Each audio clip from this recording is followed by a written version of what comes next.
Broadcast coverage on the Region Sports Network is made possible by Pulse Technology, leading the way in technological innovation for over 70 years. Strack & Van Til, your favorite Indiana-made grocery store. Boilermakers Local 374. Earn while you learn. Visit Michigan City LaPorte. Closer than you think, better than you imagine. Ironworkers Local 395. Proud to be union. Crowell Insurance Company, the insurance superheroes. Bricklayers Local 4, the best hands in the business. Athletic Performance Factory, where athletes are made. IBEW Local 697, proud to support high school sports. American Testing Services, America's trusted name in NDT. Armor Construction, it's time to armor up. Wealth Partners on Main, a partner committed to your financial success. IBEW Local 531, the electrical professionals. Centier Bank, family owned since 1895. HealthLink, your community health center.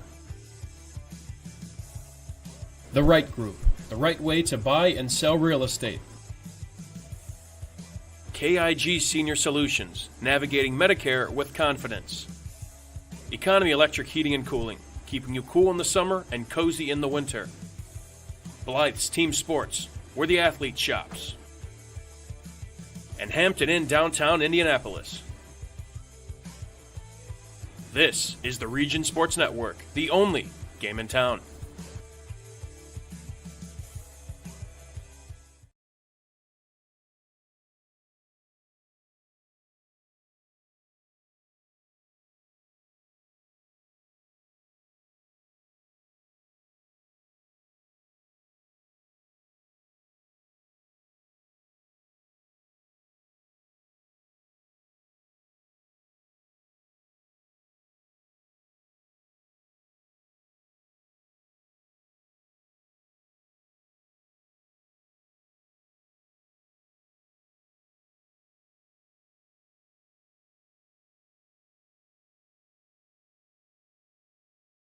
See the captains in there, Shane Hill, the lone captain, some of the familiar faces for the Brickies who have been a big part, Cash Miller, Tolliver, and of course the quarterback Alex Tatum as well. The four guys, who are in there. Coach, it is important, I would imagine, for Portage to get off to a good start in this game. They need some confidence after last year's struggles and last week's as well. Yeah, and you do that by running the ball. And I got a couple good backs back there with Apollo Gibbs, number 8, 6'2", 210, and Tristan Burleson, a 5'11", 210, both seniors. Both guys physical. Last week, Gibbs 57 yards rushing. Burleson does it on both sides of the ball. Those are two good players that they can kind of build around. But that's what you want. Come out initially to get the ball first. Come out, establish the drive with those two big boys in the backfield. Bricky's so good on their home turf. And speaking of which, in our view, you can see the baseball field and also behind us now in your shot as well. They're on the upper left side, but the softball and baseball fields, thanks to Mayor Huddleston and his group, we'll have them a beautiful facility as well. And Tim, this always a beautiful backdrop here. The folks come out. You were a part of Hobart as the girls basketball coach here, and I'm sure you are well aware of how important this sport is in this town. All right, the whole community comes together. You look at across Northwest Indiana, maybe only Crown Point rivals Hobart in terms of the community support, really getting behind a single program as the city of Hobart does behind this Hobart Bricky football team. You know, everyone comes out on Friday night to support. Everyone's excited to see the Hobart Brickies play each and every Friday night. And yeah, it's really something here every week for this team and this community. And you just like seeing the support at the high school level. Hobart High School, they're about to do the national anthem, so we will take the anthem with them and then really come behind the program. It makes a difference in the product you see on the field. One of the changes we talked about is, and the kicking game, Peter Janda graduating. Evan Nugent is the kicker. He's got a returnable boot, bobbled a bit.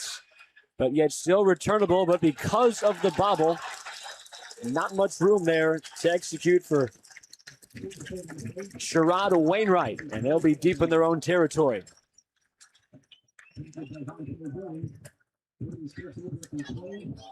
This is a very good Hobart defense that is going to want to make a big play early. Anytime you're the big favorite, you don't want to let the underdog hang around. You want to come out, make a statement, put them to sleep early, and that's what this Hobart defense is going to look to do. The Portage line struggled a bit last week against Morton. You know Hobart saw that on film.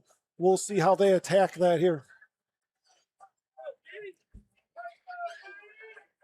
Coach mentioned Apollo Gibbs, who is the running back.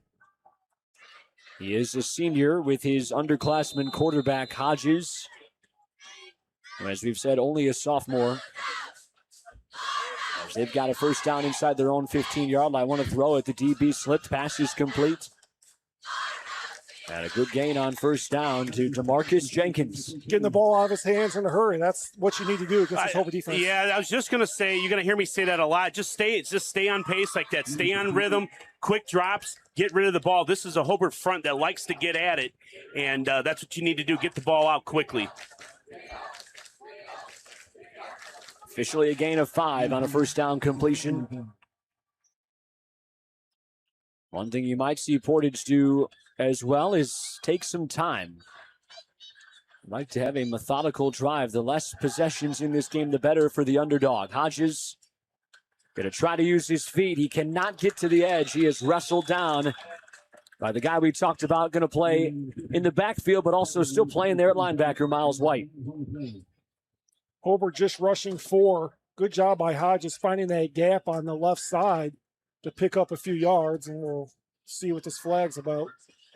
Should be a hold, yep. And it is. Kind of a silly hold down here by the wide receiver. Really had no bearing on the play, and just going to put you in even more of a hole for this Portage offense. So that flag will back him up. And you hear this a lot of times at college and even in the NFL, and certain great quarterbacks you play. Maybe you want to limit the amount of times they're on the field.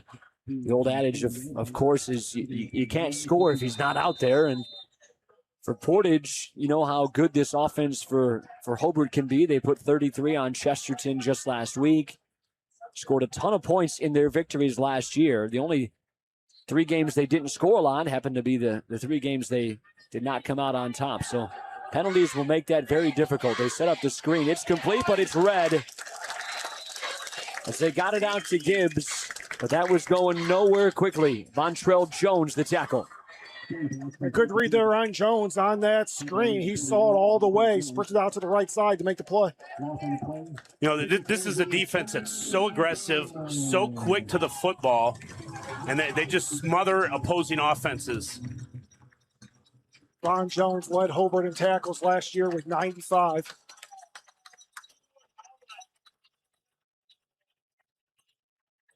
Third down and 19.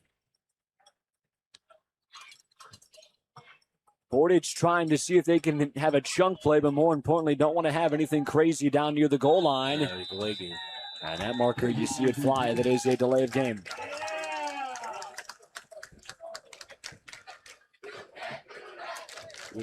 Looks like we can get a timeout. You're correct. We did. Early timeout taken by Cody French. Right, the line of scrimmage at the 4-yard line would have taken them to the 2. But after that quick completion on first down, it has been a struggle for this Indian offense.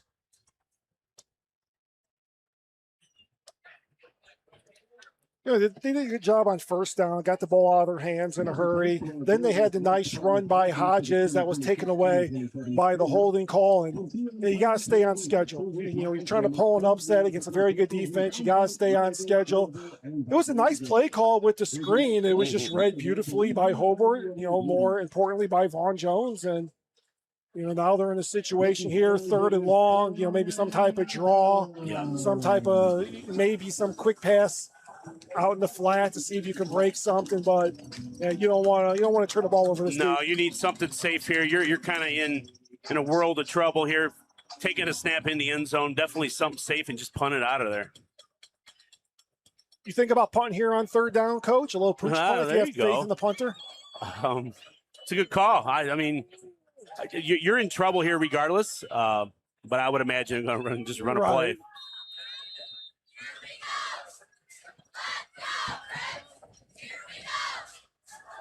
Hodges, he wants to throw it. They heave it downfield. It's somehow caught off the deflection from Miller, who looked like he had an interception. It's pulled in by Lester Wisby, and he wins the foot race for the touchdown. I tell you what, Portage may have gotten away with a hold in the end zone. I thought the flag was coming out and it was going to be a safety the other direction. Instead, this miracle completion near midfield, which I only saw out of the corner of my eye because I'm watching the possible hold in the end zone. I've never seen anything like that right there. Here I am talking about it. We're punting on third down. Great call, Coach Ledler. Right? Goodness gracious. What a play. 96-yard touchdown from the sophomore quarterback to the junior receiver, Lester Wisby. And Portage has miraculously scored first. And that low kick did. Drilled in by Patrick Jakubiak. And how about a shocker early? So Hobart's got to recover. 9:58 to go here in this opening quarter as we step aside.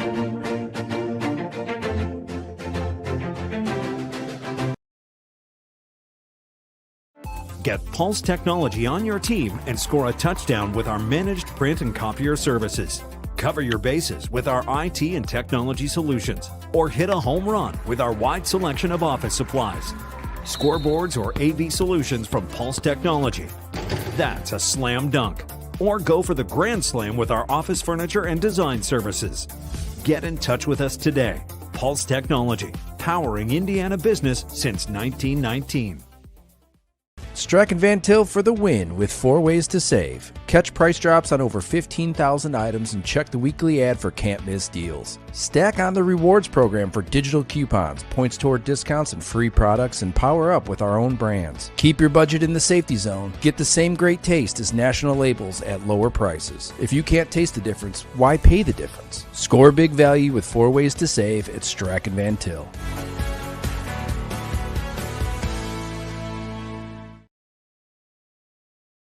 Honestly, Tim, I was thinking the same thing. Maybe punt the football on third down. You're so backed up. You've got a team really struggling. And then you threw what looked like one of those, hey, even if they pick it off, okay, it would have been probably about as far as we can punt the ball. And somehow a guy who's normally sure-handed, Stephen Miller, who plays both sides, receiver and safety, had to go right through his hands, right into the, as great Eddie Olczyk might say, the labanza, the bread basket. All the way for a 96-yard touchdown. We'll see how they handle the special teams. And Tolliver is going to even it up right off the bat.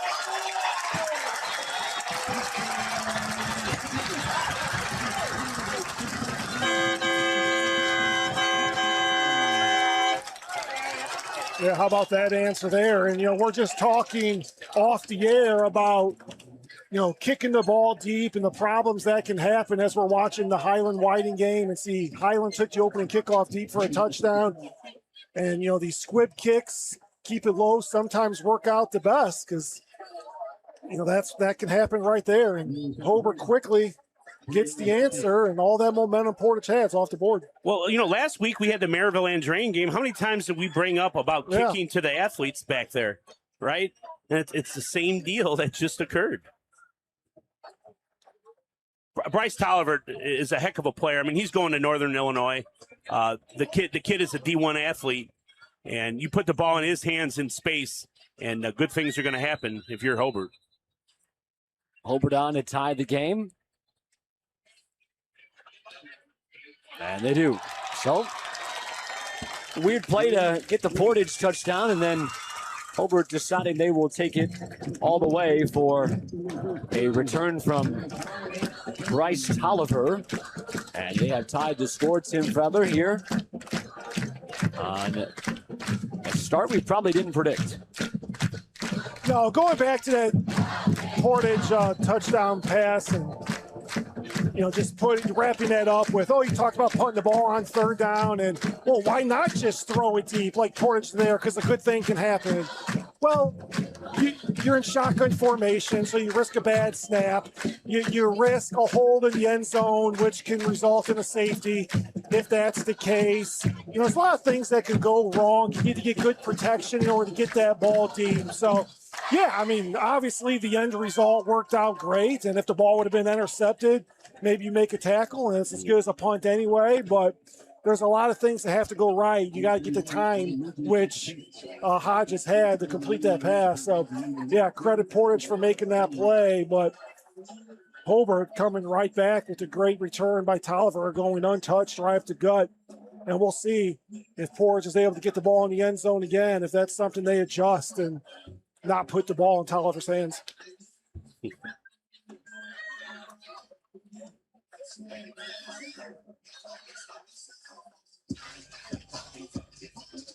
Another kickoff coming, as Portage had trouble with the first one, but the 96-yard completion able to even things out. So teams have traded touchdowns on back-to-back plays.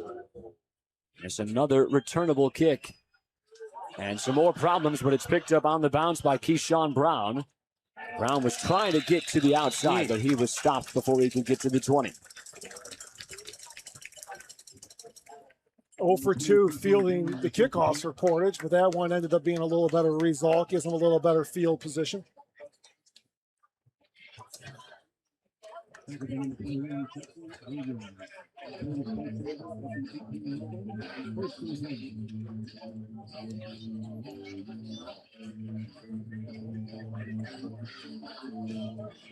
So we'll see what the sophomore quarterback has in store here. A little more breathing room as compared to their last offensive drive. They went backwards inside their own 5-yard line. And they do try Gibbs on a first down run. And another first down that is definitely on schedule. That is an 8-yard pickup. Nice run right up the guts, spinning, falling forward. Good job by Gibbs. Yeah, we're going to kind of see Gibbs today. He does a really good job of just getting north-south. He's going to finish his runs. And it is good that people around the region are going to see Apollo Gibbs, because he's a pretty good back.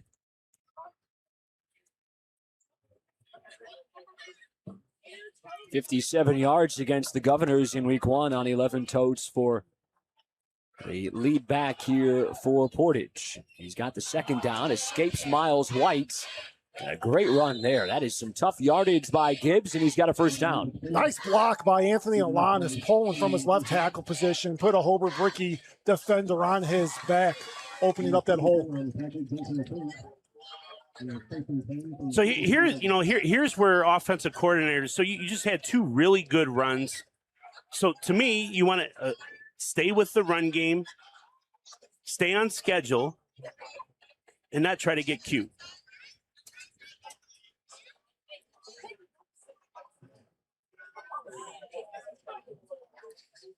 Two runs for Gibbs on this drive, make it 3, but this one not as successful. Aiden Cash, one of the mainstays, makes the tackle. Portage again got a good push on the left side. Just looked like Gibbs took a little long to hit his hole. The tackle came from the backside. Yeah, that's the thing. When you're running in zone and that backside defensive end is free, you have to beat him to the hole. His whole job is to come down and take away, wipe all those gaps out, and you as a running back just have to beat him to the hole, and he did it in that situation.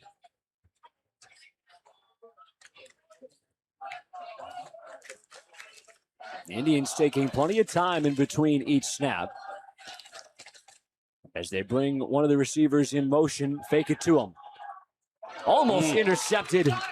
It was intended for Keyshawn Brown. That's Miles White coming over, reading the slant.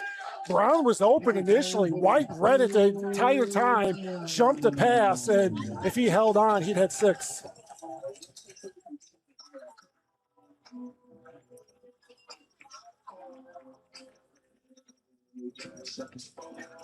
Couple of runs for Apollo Gibbs. Got the first down. Now a 3rd and long. And we'll see if the quarterback has more magic in his right arm. Another fake. Out complete. It'll be close to the marker. On the catch by Terrell Farmer. And this spot is a good one for the visitors. It's a first down. Nice quick third down completion on the hitch route to the sideline, getting to the marker. Yeah, I like that call a lot. I love going to the short side boundary, running just a hitch. If the cornerback is going to give you some yards, 6-7 yards, why not hitch up? Easy completion.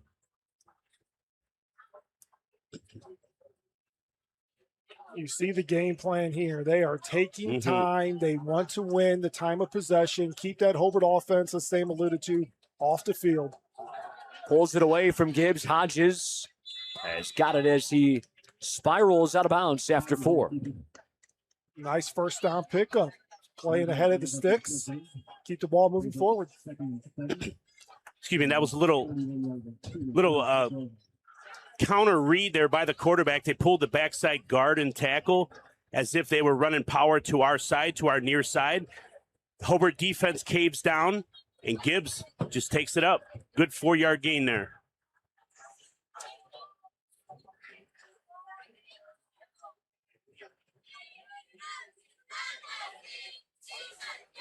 On second down and 6, it's another play action. They want to take a shot.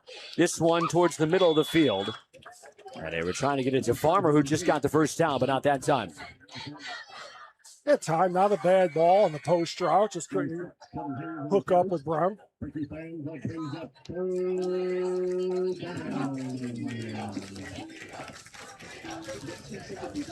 I think this is an interesting call here for Cody French and the Portage staff.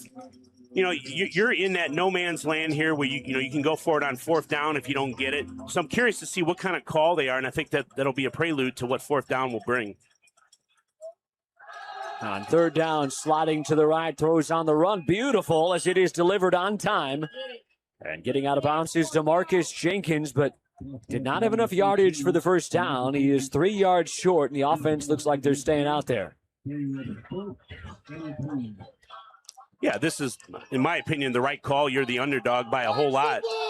Why not? And I don't know if you heard that, but someone yelling from the stands, watch the ball. Good time to go on, too. Jenkins comes in motion. See if Portage really wants to snap it here. 12 on the play clock.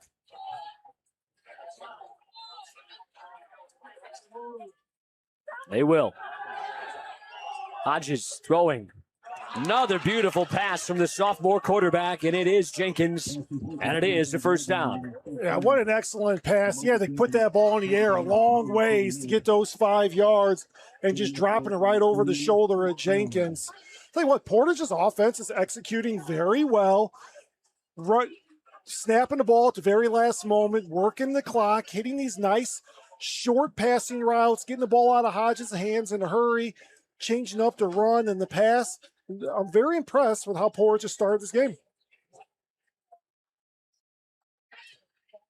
Another first down as they go back to Gibbs. And Gibbs really having to work just to get back to the line of scrimmage.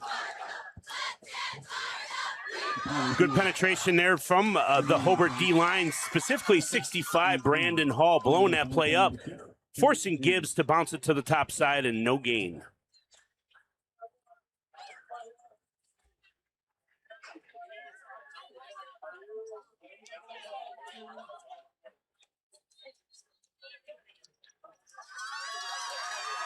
Nice drive here put together by quarterback Bryce Hodges. Gets away. There's a marker near side, and Hodges going down. He is pulled to the turf by Miles White. I would say it's got to be a defensive hold in the area where that was thrown. I don't know why you would have a hold on Brown there of Portage, so I'm guessing that's going to go against Hobart, but we'll wait and see.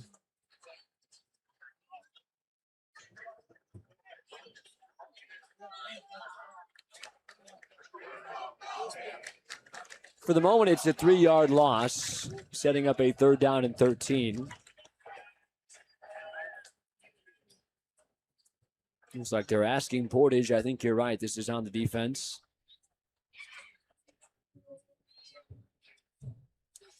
I don't know what the conversation Yeah, would be me about. neither. Of course, you're going to accept it. I don't know why we're taking so Not long sure. on That these was an easy one. penalties. Yeah.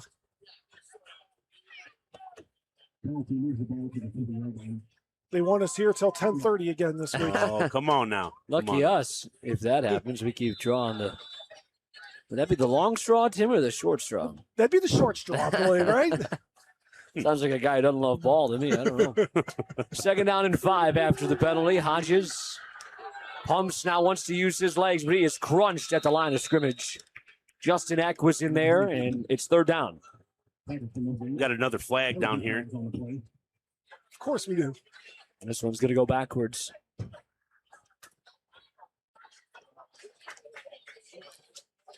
Like I'm not sure what this penalty is, but you just can't shoot yourself in the foot. If you're Portage, you're having such a good drive, and it's just silly penalties. Personal foul.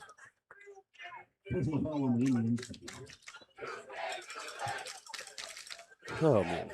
So trading penalty yardage back and forth. I'm not sure what that would have. Yeah. Had to be a block. One of the linemen maybe threw a illegal block.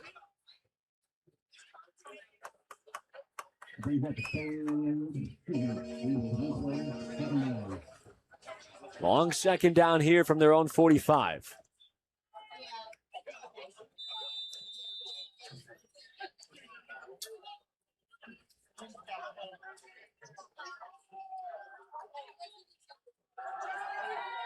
They have asked the quarterback to make some plays. He's picked off. Just overshot his man there, trying to take a play downfield. Trying to get a lot of that back on 2nd down. I like just keeping to those short passes, those quick hitches, and keeping that slow, methodical. But, Coach, you talked about that. Their Portage was having success running the ball and just keep doing it. Sometimes coaches outthink themselves. They wanted to take a shot, but it was just 2nd down. They had opportunities just to keep doing what they were doing, running the ball, short passes, moving the ball downfield a little bit. But, hey, now the key is, can the defense come out here going against this Hobart offense for the first time and get stopped? Yeah, that's true. It's what is it? 6 minutes, under 6 minutes to go in the first quarter. First time we're seeing the Hobart offense. How about that? Kevin Hayes had the interception on that play, setting up Alex Tatum, whose first snap was a low one, but he's got a completion, and it's the guy who took it to the house on kickoff, Bryce Tolliver, to the 45. Not a guy you want to let run around untouched out there on the field, and he about did it again. Well, Hobart, you couldn't see me on film here, but I'm motioning that there's a whole lot of green down here. There's only 2 Portage defenders to Hobart's 3 wide receivers. So as soon as you get the ball out to Tolliver, it's 1-on-0. Tolliver's free to run. Another quick one. Again, Tolliver, this time top of your screen, as he is able to get enough yardage for another first down. That's wide receivers blocking for wide receivers. I love to see it. We do have a flag coming in at the end of the play, but that's Jonathan Espinoza out there with the block, and I think they're going to get him, I would imagine, unless there was maybe a face mask by Portage at the tail end of that. Yeah, that thing's all the way back at the 35. I don't know if it's going to be a hold or personal foul. It's going to be on, it's going to be on Hobart. Now, the question is whether that is after the penalty or after the play. I'm sure Rob Flick's sorting it out right now. Are we getting off? Oh, it might be. Sorted? Yeah, it might be. I see the double point there. Yeah. Offsetting. Offsetting, yeah. There it is. Had to pull out my thesaurus to get that one. Oh, this is going to go against Hobart for Shenanigans. I mean, excessive. Oh, yep.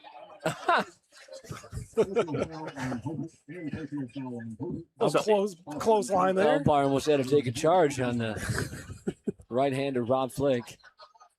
Yeah, it is offsetting. Sticks.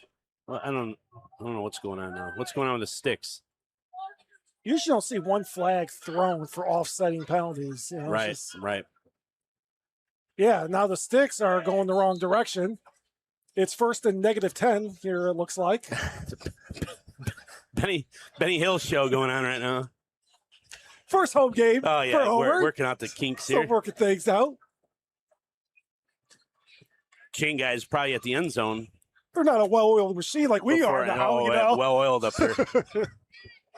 I might as well get a live read in while we can, huh? Looking for a home in Northwest Indiana? Start your search at NIRA.Realtor. Did you know the Northwest Indiana Realtors Association's MLS is the starting point for the region's property listings, then shared on national real estate websites? Start NIRA.Realtor, your local source of truth. We still got the sticks going. When does the clock start running is my question. That was the quickest 6 minutes to get to this point, and it's been the longest 10 minutes since. You guys pick the game we're doing next week. I don't know. Oh, that's right. You're I won't out be of here. town. I'll be out of town. I think I'm at Knoll next week. I'm following the Brickies to Munster next The week. good news is I can't have a 3.5-hour game wherever I'm at. I thought about this last week because we were talking about these games and how long it was, and people might be, this is your guys' job. You get to call sports. We complain about being there a long time for. Hey, there's something about pace of Correct. games. Yeah, oh, yeah. It's Absolutely. pace, yeah. Not all these penalties, not all this extra communication Sure. when no one seems to know what they're doing. Yeah, if this went 4 overtimes, we wouldn't. Absolutely. That's an instant No. classic. We're good with that. Well, that's like golf. It's pace of play. I love the golf. I don't ever want to leave the course, but I want to play at a reasonable pace. Correct. Right. It's like I love watching baseball, but I was tired of 4-hour baseball Yeah, games. amen. What they did with Yeah. the rules is so much better. Yeah, absolutely. Agreed. How about ABS? How good is ABS? Beautiful. Yep. Okay, football again. As they try the running game for the first time after a couple of completions to Bryce Tolliver. And that is Jesse Williams, who is a freshman, gets in there for the first time. Tell you what, there must be a very good freshman class here at Hobart because in doing the research, looking at the two deeps, there's a lot of freshmen who you'll be seeing out here today. We already talked about Blake Zion, the left tackle. Here's another one. The backup quarterback for Crota is a freshman as well. So another good class here at Hobart coming up. Tatum for the third time, out complete. Beautiful spin move by Kevin Hayes. Had the interception, and now he's got a big reception in the passing game. Yeah, just had his second interception of the season, and now is getting involved offensively as well. You talk about the freshman quarterback from Hobart, man. They really, really like him. They say he's going to be a player and be handed the keys next year to this Hobart offense. They do. They have a really good freshman program. 30 kids for a freshman team at a 4A school is impressive.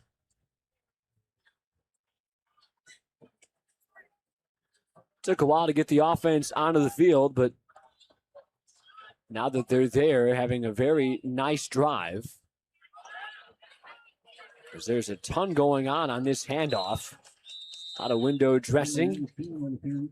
Eventually found the hands of Aiden Cash. Kyron Merritt, the leading tackler last week, had 9 tackles. The first one there, grabbing the ankles of Cash before it got cleaned up.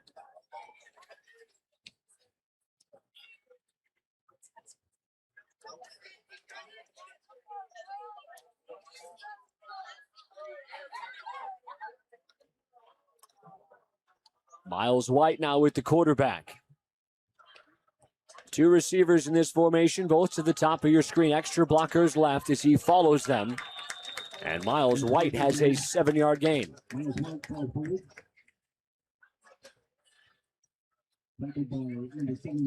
Hobart with a nice little inside run.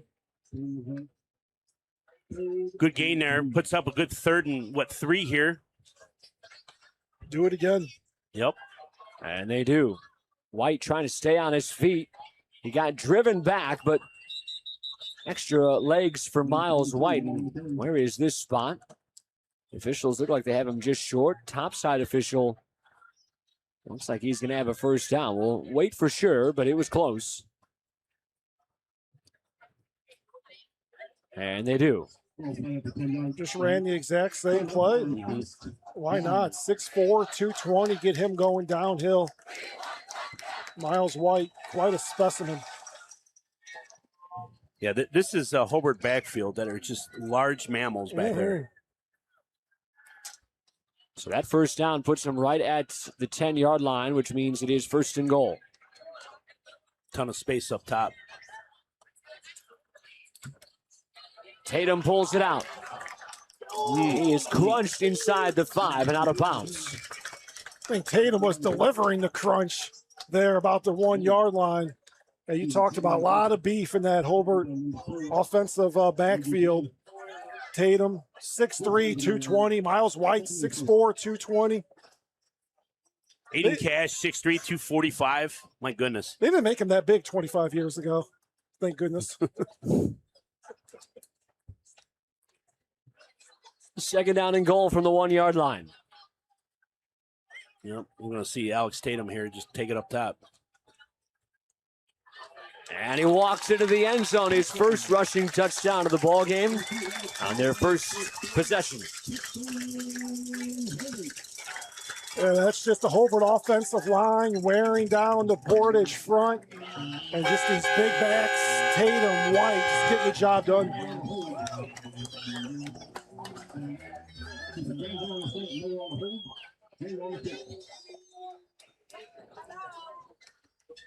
Less than 3 minutes left in this quarter, and Hobart has a 7-point lead. Good start for their offense to get on the field for the first time and put up a score.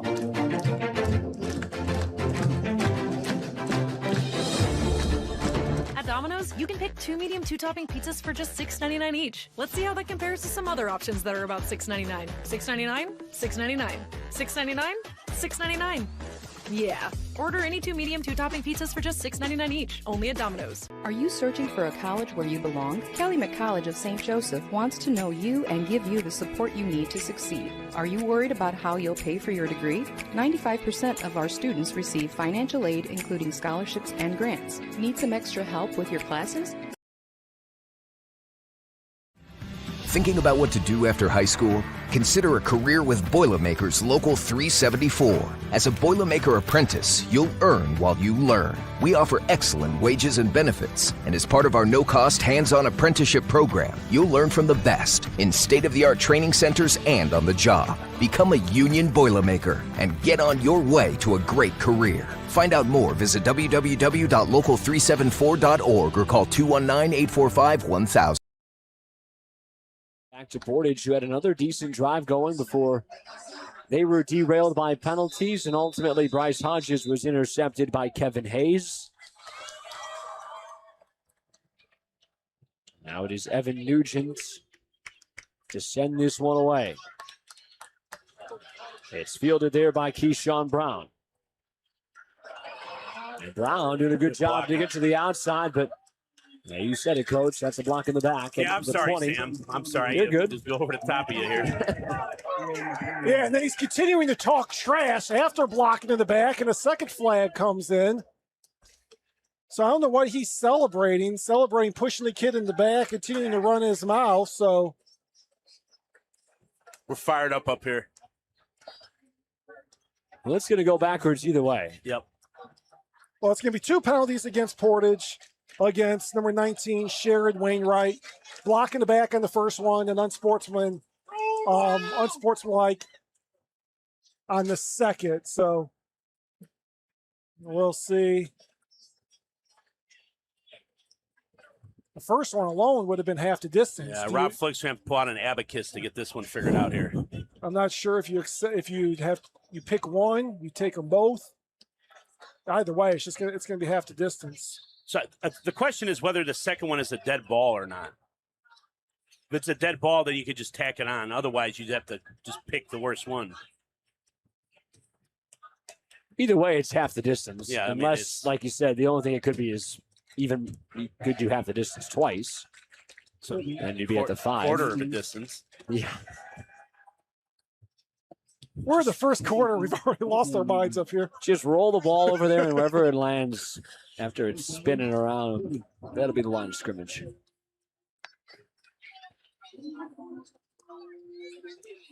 Looks like the 6-yard line somehow, but okay, let's take it.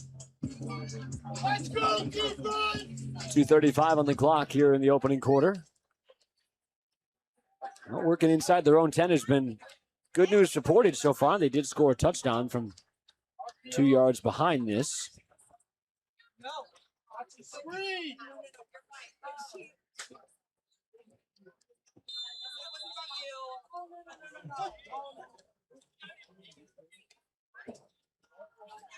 They fake it to Gibbs, and instead they give it to Keyshawn Brown. And Brown has a pretty good pickup here. He's got a first down. A lot of activity going deep in the end zone there. It started out dangerous, but ended up being a nice play for Portage. A big gain on first down, getting themselves out of trouble. Yeah, you kind of stole my thunder there. Normally you don't see a bunch of action in the end zone like that. You just want something quick. But that was a good call there by Cody French and crew. Get them out of the shadow of their own end zone, a little bit of breathing room, out to the 20.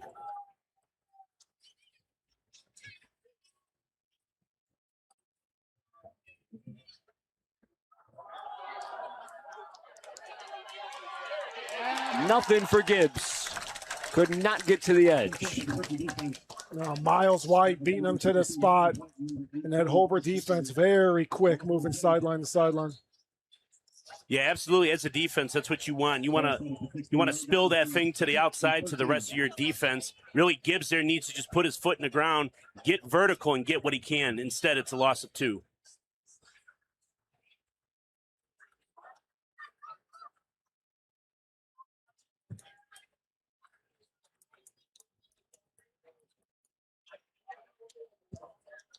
Less than 2 minutes to play in the first quarter.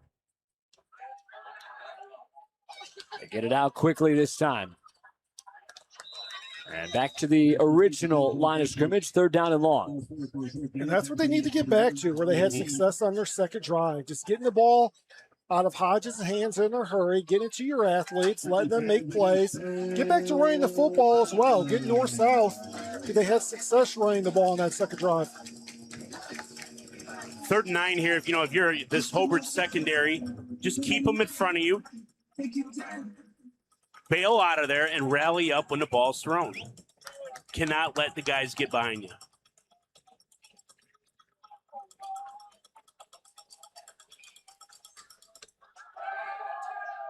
Pocket breaks down, and Hodges goes with it. He is sacked. Taken down by Fernando Robles.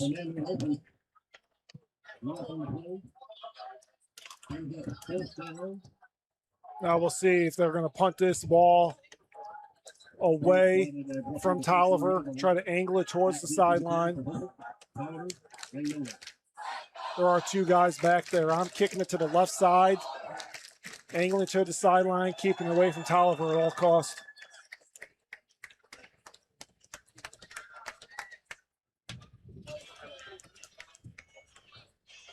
And Miller never wanted to pick that one up. That was spinning around, so they'll down it just inside midfield. That's the best case of a worst case scenario right there, actually.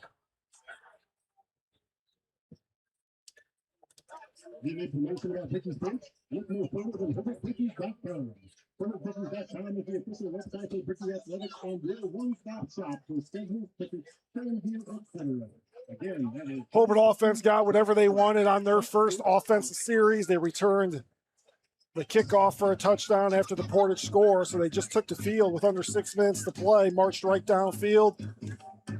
So we'll see if Portage can take away anything, try to contain the run game of Miles White and running in Alex Tatum. And then obviously you got these very dangerous receivers out here as well. Trips near side. Could be the last play of the quarter. As they hand it to Espinosa and shimmied out of a few tackles. What a run for Espinosa to the 30. There's too many broken tackles as there's a flag laying at the 49-yard line, but arm tackles up high, not wrapping up defensively. It's going to come back against Hobart.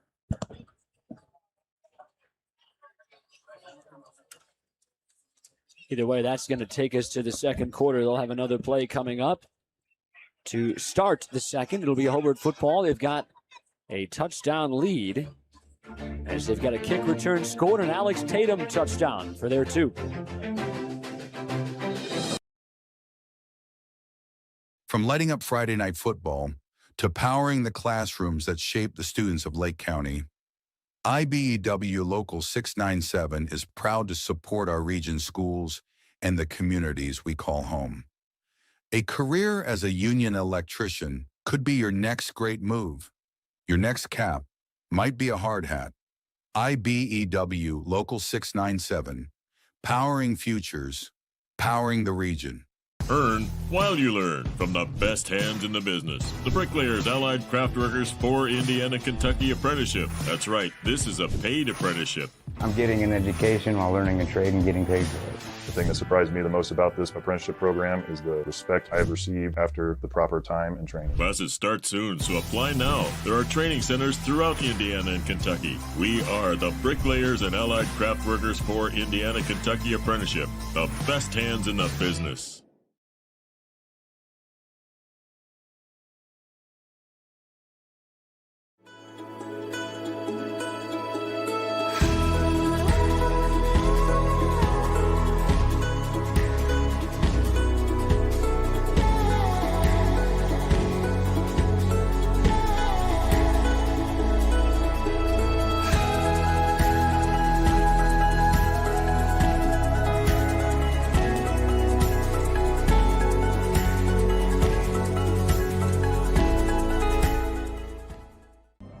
For months, it's all you've heard about. From the news broadcasts to the talk shows, from friends and family, and even from people you don't even know. It's coming to Hammond. It's really happening. It's free checking from Centier Bank. A perfect account for everyone.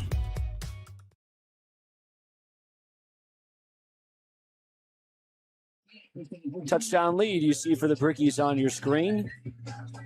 And they've got a kick return touchdown and also a score from 1 yard away from Alex Tatum. As they have a play-action play, and that is rifled off of Stephen Miller's hands. Yeah, just a little off target there was Tatum. Led Miller a little too far. He did rifle it. That probably played a small part in it as well, but that's one that Tatum knows he just needs to put that one a little more on target.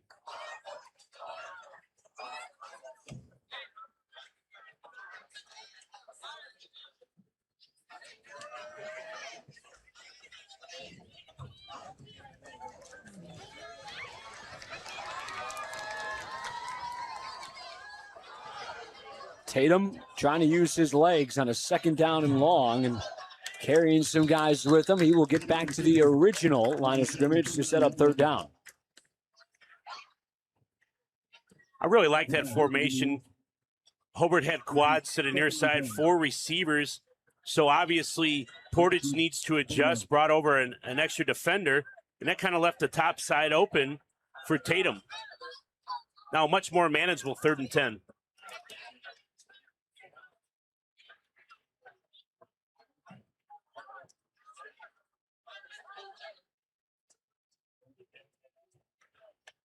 On 3rd down and long, they try the running game. It is Espinoza. Looked like they were interested maybe going for it on a potential 4th down, but didn't get a ton there, so we'll see what Coach Schreiber wants to do. No, they're going for it. Yeah, why not? Just, you know, I'm wrong again. Yeah.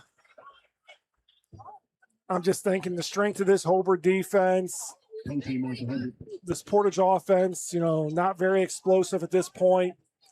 Why not go out there? But I also understand, hey, pin them deep, force a long field. Don't give a struggling offense a short field and any confidence. Portage's best field position of the game so far has been the 18-yard line. Don't give them any life. Tatum also handles the punting duty, and he gets off a pretty good one. Returnable, though, for Wisby, who does have the 96-yard touchdown. And a couple of stiff arms later before he's out of bounds, and you might see a face mask here. I think so. A rare offensive face mask because there is a couple of flags. Yeah, good feisty run there by Wisby, trying to get every extra yard. Face mask came in there a little late. So it'll be the best field position of the game for Portage.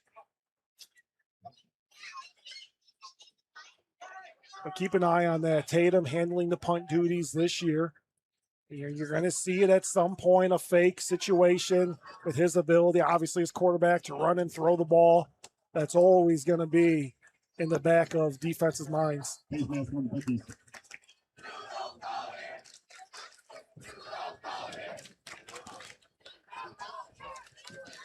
He'll be on the bricks, looks like. It looked like Wisby had gotten a hold of one of the brickies. I think that was Bentley Fraze, who was in special teams coverage. Either way, I thought it was going to go against the return man Wisby, but officials mark off 15. That's important for Portage. They got a defensive stop, and now they've got the football.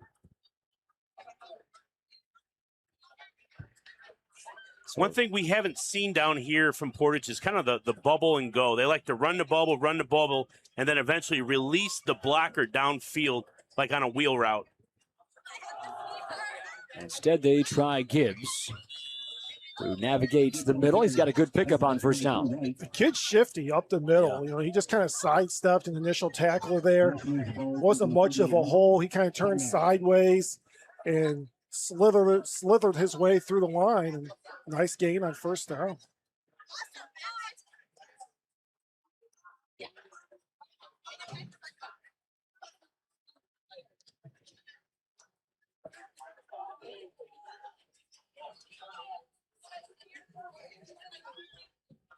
Five-yard run for Gibbs sets up second down. Pressure on the quarterback. Able to get it away, and the ball's knocked out. This is a fumble. It was complete to Jenkins, and then recovered by Stephen Miller. Yeah, I'm not sure who got in there and ripped that out, if it was Miller or who was nearby, but Jenkins, as he's going to the ground, just has the ball ripped out. Good job by the Hobart defense. Going for this strip, trying to get the ball out. Hobart gets the takeaway. Yeah, you always like those takeaways deep in your opponent's territory. Sets you up a good field position. Let's see if Coach Schreiber looks to take a shot here. I'll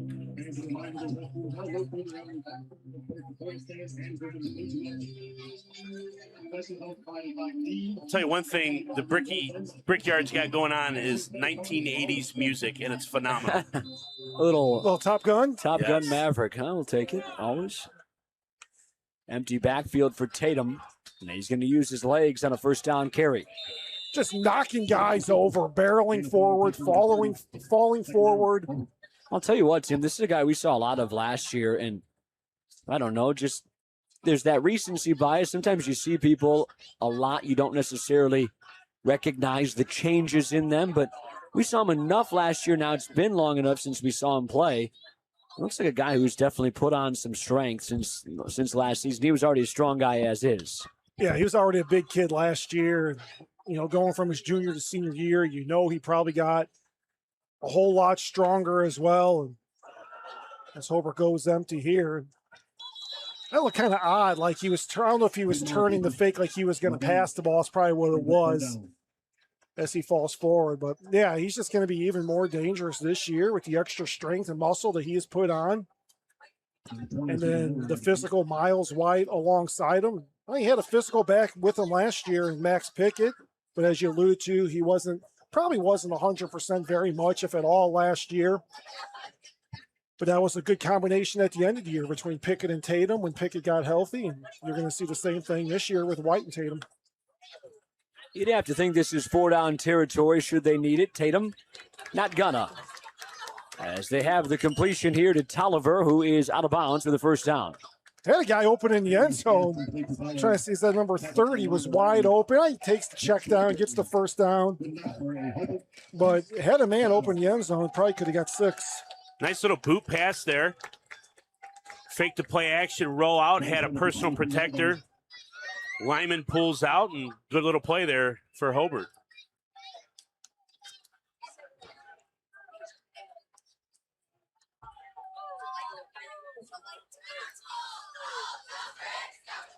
A lot of empty today for Hobart. Bad snap here. And Tatum just grabbed the football and able to dive back to the line of scrimmage. I don't see Miles White even on the field. I know last year at times they would split him out wide, but that was more because they had Pickett in the backfield. Taking a look at the sideline, and there's Miles with his helmet off right down in front of us. Looks like he was just getting some water. I see he's dancing down there on the track, so he's fine. Yeah, he's good. That kid has a big personality, too, so he's just out there having a good time, having fun.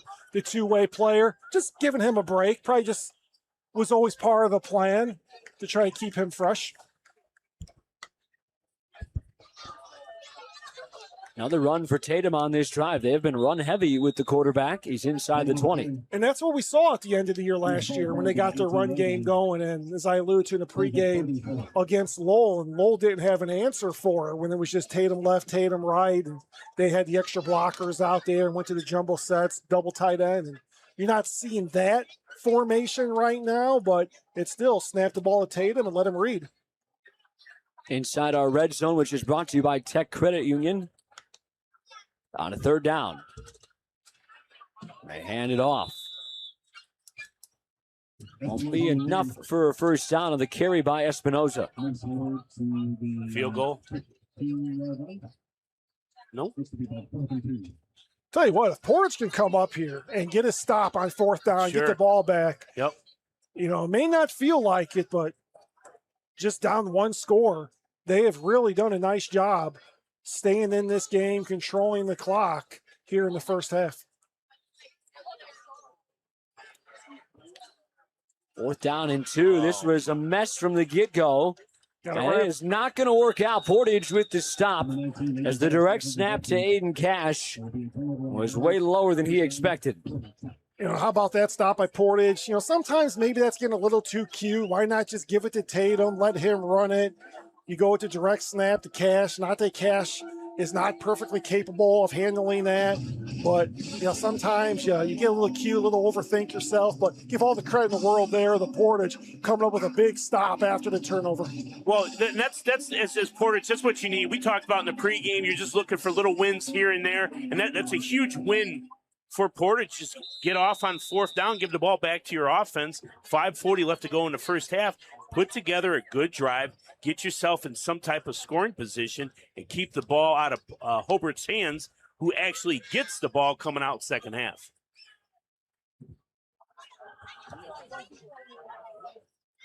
So Portage, after their first offensive possession, technically they had a possession that was a kick return touchdown as Gibbs has a first down run. They scored that one on the kick return, went down the field and scored with Tatum, but now back-to-back possessions have resulted in no points. And Portage could tie the game here if they're able to go down and score. And they're going to continue to be real patient, work the clock. They would love to pick up a couple first downs here, flip the field. I think Portage would be ecstatic to go into the half down 14-7. Oh, there's no doubt about it, absolutely. They've done a good job executing the game plan.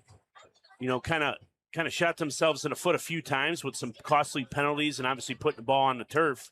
But otherwise, they've done a good job. On second down, Hodges looking downfield and nobody there. He was trying to connect with Farmer, who had made a catch earlier for a lot less, but that was way too far. I'm not sure Farmer was on the same page as the quarterback there. Hodges just kind of let it go, and Farmer was jogging. Not sure if he thought he was getting the ball or not. But now you're in 3rd and 12, kind of in dangerous territory here. Allows this aggressive D-line for Hobart to kind of pin their ears back and rush the quarterback. Hodges setting up a quick one. Nobody was on the same page. And Miller's going to have as easy of a pick six as he'll have in his entire career. Brought the blitz off the right side. Hodges got rid of the ball in a hurry. And you see 3 Portage wide receivers all talking to each other about the 28-yard line. As Sam said, someone wasn't on the right page there. Yeah, it looked like a slip screen, the way the ball came out like it did. Whether it was going to be a slip screen or some sort of tunnel screen down here on the near sideline. Someone wasn't on the right page, and it ended up being a costly one for the Portage Indians. Yeah, everybody was blocking in formation instead of somebody had to go catch the ball before they could all start blocking. But either way, Hobart will take it, and they will take a 2-score advantage. The latest touchdown provided by their defense, Stephen Miller, a pick 6 of 2 scores.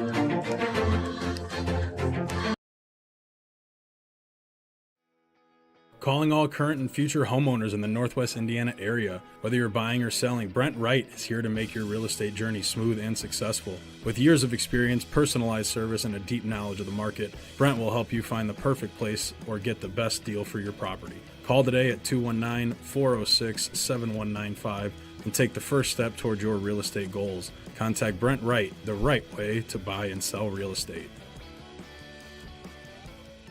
Flip the switch, a light turns on. Press the button, machines and instruments come to life. Touch the screen, communicate with the world. Simple tasks, guaranteed results, every second of every day. That's the power of power. And that's the power brought to you by the NECA contractors and electrical workers of Local 531.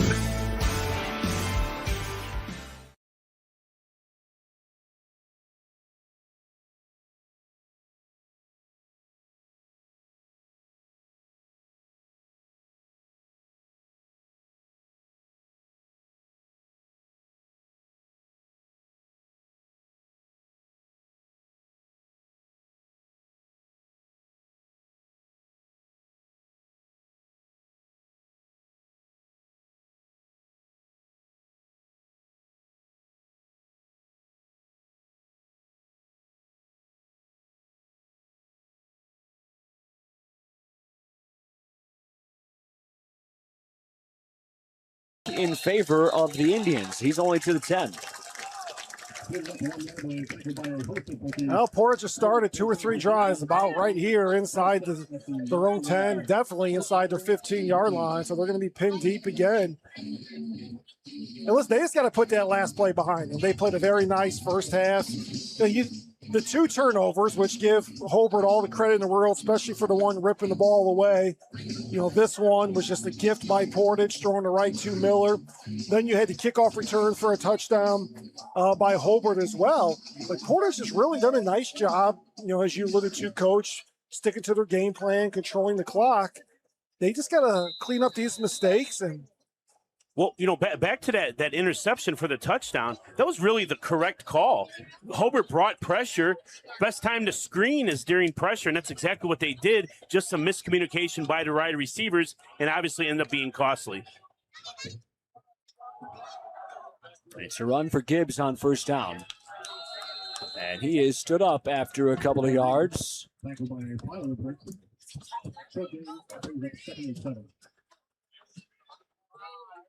I'd like to see Portage really just get back to this run game, focus on giving the ball to Gibbs, see if they can create some openings up front. Run the ball here again, see worst case scenario, you go 3rd and short and get that whole playbook available to you on 3rd down.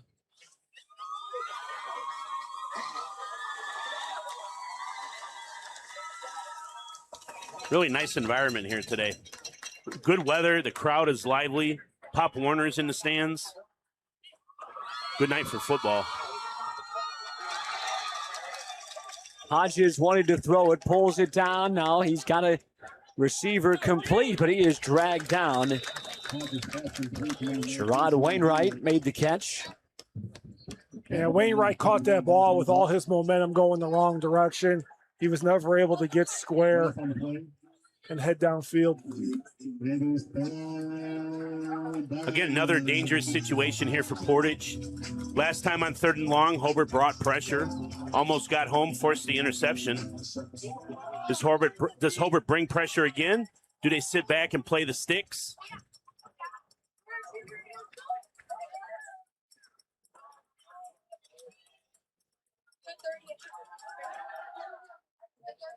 They roll Hodges right. He throws underneath. That's Brown who's got the catch, and a whole host of brickies there swarm him, and now a flag comes flying in. He had all of his momentum stopped. Not sure what this is going to be. Hodges was looping around, looked like maybe setting up a little screen there, and there was just no one there to block. As a host of brickies swarming in on him. Are we going to get a face mask? That's the only thing. At least that's the most logical thing. There was no one from Portage around except for the man with the ball. So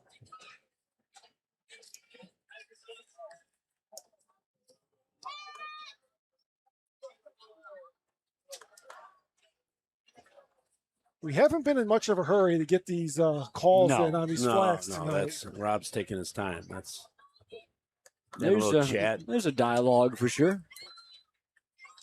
I'm sure I've said this before, but I feel like every officiating crew needs to have the headsets, the earpieces in, to kind of eliminate some of these walking conversations. They can just talk quickly, get their call, and move on. This is a little much for my liking. I think this is going to be a first down for Portage. So when the tackle was made, it looked like the receiver was picked up. And I don't know if he was slammed to the ground and if that's what they're calling. Still don't have a call, and now we're getting it. Yeah. I'm going to guess it was something similar to that because I felt like the ball carrier was lifted. Coach Schreiber's unhappy. Yes, he is.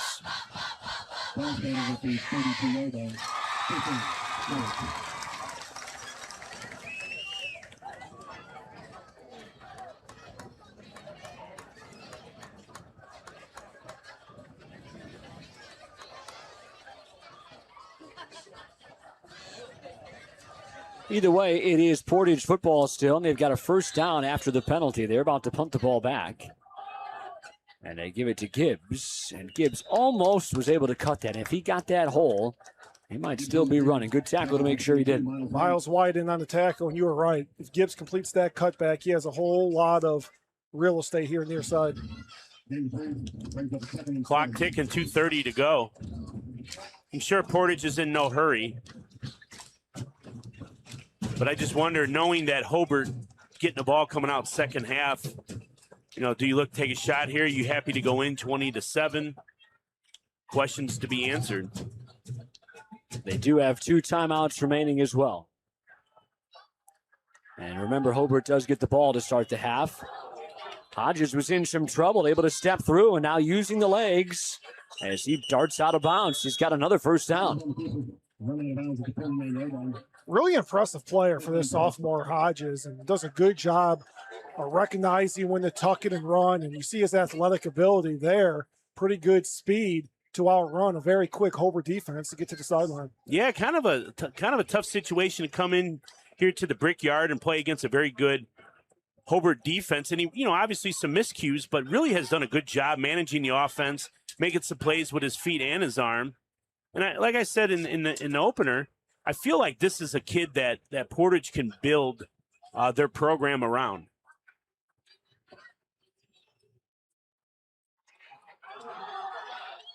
Here is Gibbs. And he is into Bricky territory. Good game. And Portage is going to continue to take their time, work the clock. They got 2 timeouts left. They do not want to give the ball back to this Hobart offense, which has quick strikeability.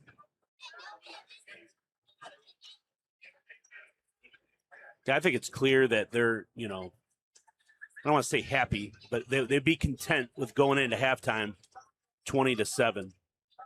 It's the same approach they had as the previous drive. Yeah, they didn't let that interception change the way they're operating, and credit Coach French for that. Yep. Gibbs close to the first down again, but they are going to give it to him. Initially walked in not stopping the clock and then decided that he was at the line to gain.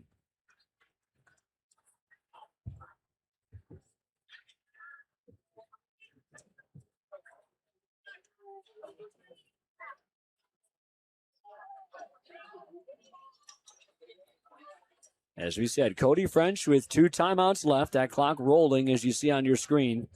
Just hit a minute.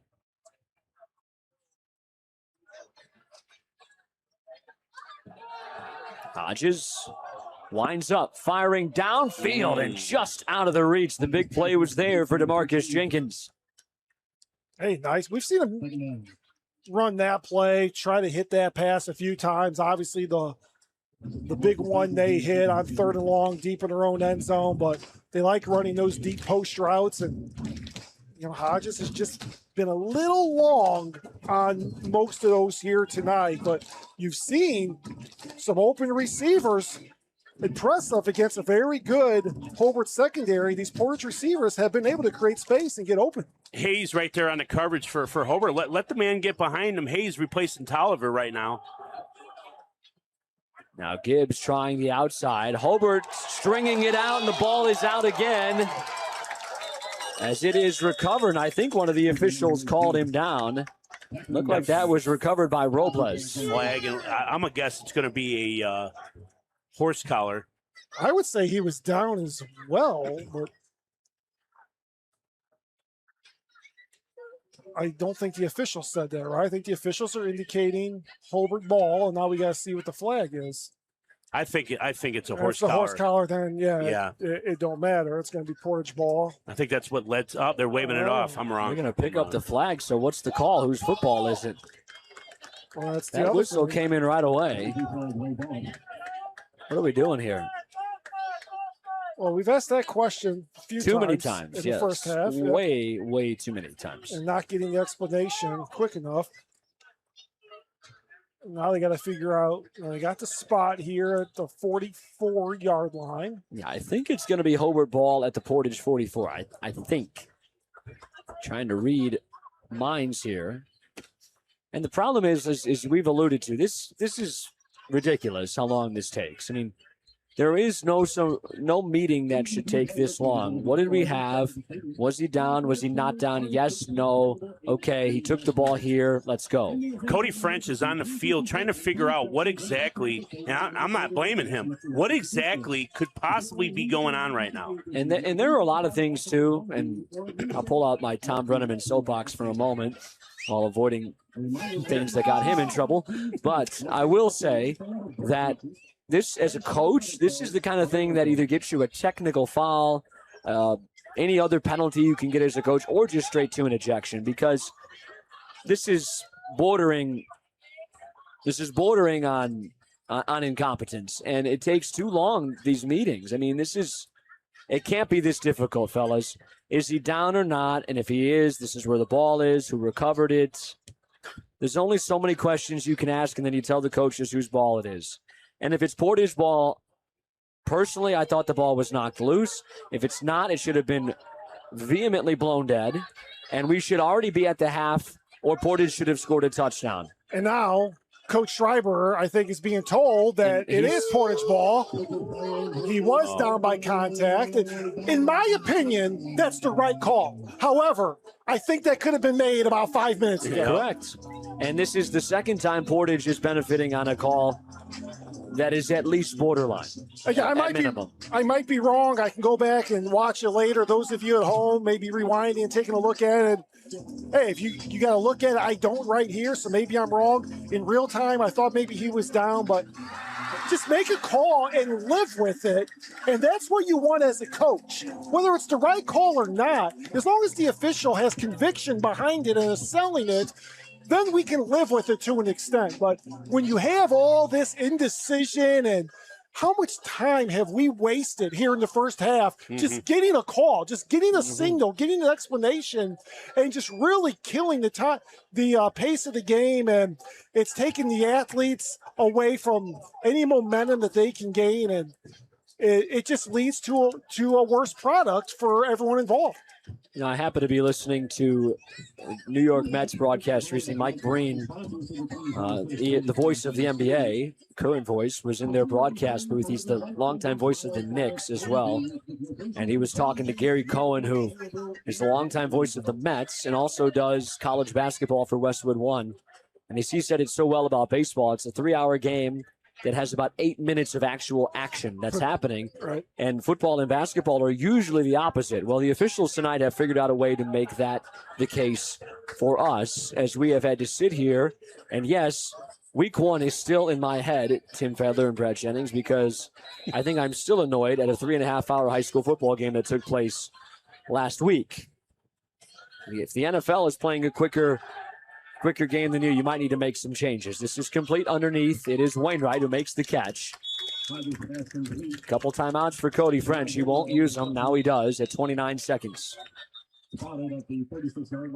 Well, there's tiny rules that need to be adjusted at the high school level to be closer to what you're seeing on Saturdays and Sundays, because the amount of passing that takes place in the high school game, you need to speed that stuff up. So, I mean, those are definite adjustments that need to be made.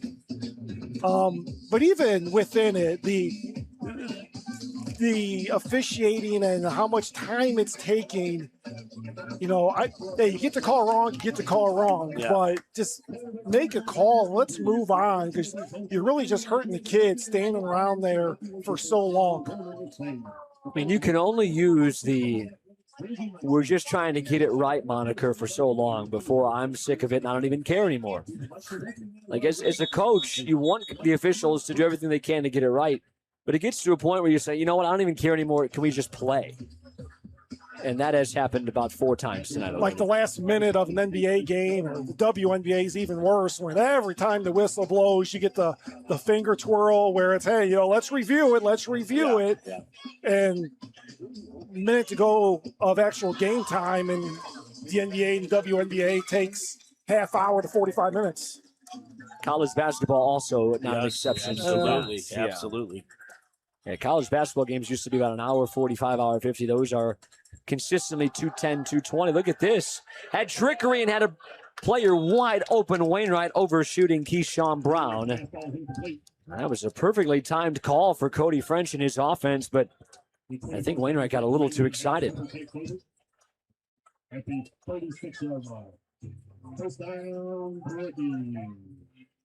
kind of sitting here in a fog, to be honest with you. Well, we haven't played a lot of football. No, it's crazy. And that was on a 4th down play, so it is a turnover. And I think Hobart does have 3 timeouts, and I know I'm not even going to take a guess, because Coach Schreiber, the offensive play caller, is probably a little bit annoyed right now, so maybe I wouldn't be surprised if he took a shot here, but under normal circumstances, I would think that they would run this. His headset is off, so I'm sure it's a simple run, and let's get out of here. Does have 3 timeouts, though, so. We'll see, yeah. I've been wrong many times, most times. Yep, see, run again.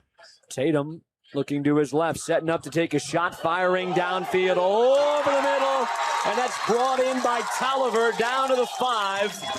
And they'll use one of those timeouts and have 14 seconds left. There's no need. You got 3 timeouts. Why are you rushing at this point? Just call one. There's no need to get up there and spike the ball and get a quick snap. So, yeah, that's what they do. And Coach Schreiber was on it. The players were doing the right thing, hustling off. That's what you work in practice. Yeah, absolutely. Schreiber was all over it. I was just watching the players. So I should give the Hobart players credit for hustling to the ball. That's what they're supposed to do. And Coach Schreiber was all over that, not taking those timeouts into the locker room with them. What a weird half of football. I mean, really, just a lot of action, a lot of non-action. It's a very strange half of football. It really has been. Yeah, you said that perfectly. A lot of non-action. Out there just watching. Watching a lot of people standing around trying to figure out what's going on. Well, normally early in the season you get a lot of penalties, and there's been plenty in this game, but these first 2 weeks have not been slowed down by penalties as much as they have been by everything else. I think last week the officials actually did a pretty good job. There was a play or two that were debatable, no doubt, but that game was not because of the officials. It was because of the current high school rules involving the game clock and all the stoppages that are there, but this week has been a mixture of both. So first and goal from the 5-yard line. Still 2 timeouts for Hobart. Plenty of time here to try to get this ball into the end zone. Tatum wanted to throw left. Now using his legs. He's already got 1 score and a second. He's in. That's a touchdown.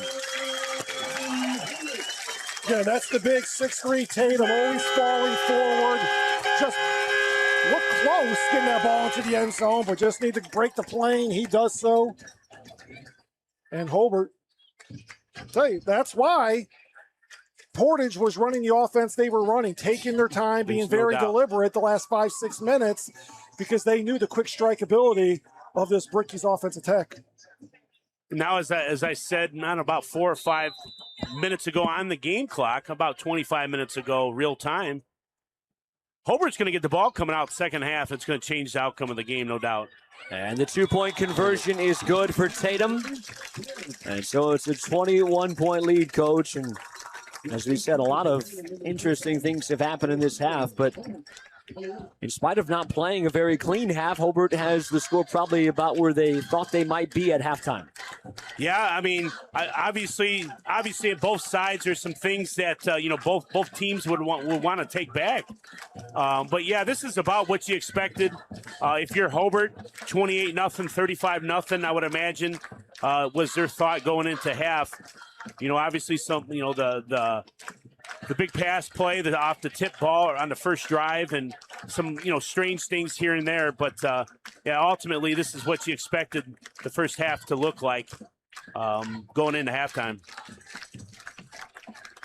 We'll see how long this kickoff play takes, but it could be the final play of the first half if there is some return here. Hobart has their 3-touchdown lead. Elsewhere, Munster and Griffith in a good one, tied at 22. That one just hitting halftime.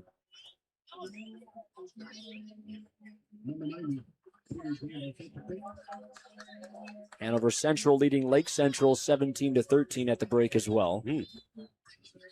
Highland all over Whiting. Last I saw was 28-0 there, a bit surprising. Thought that could be a close one.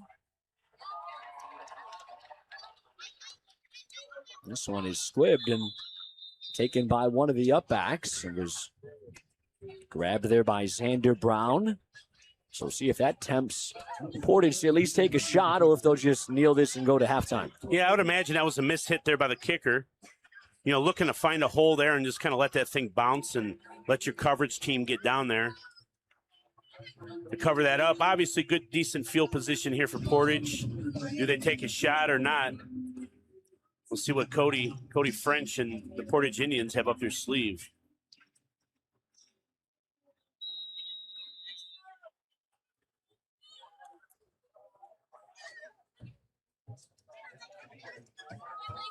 Well, they don't look like a team who's going to kneel it. Hodges in the shotgun, 4 receivers in this set. They give it instead to Gibbs, and Gibbs has a couple, but that will take us to the break. Hobart found a bunch of unique ways to do it, but ultimately they will take a 3-score advantage here into halftime, up 28-7 in their home opener.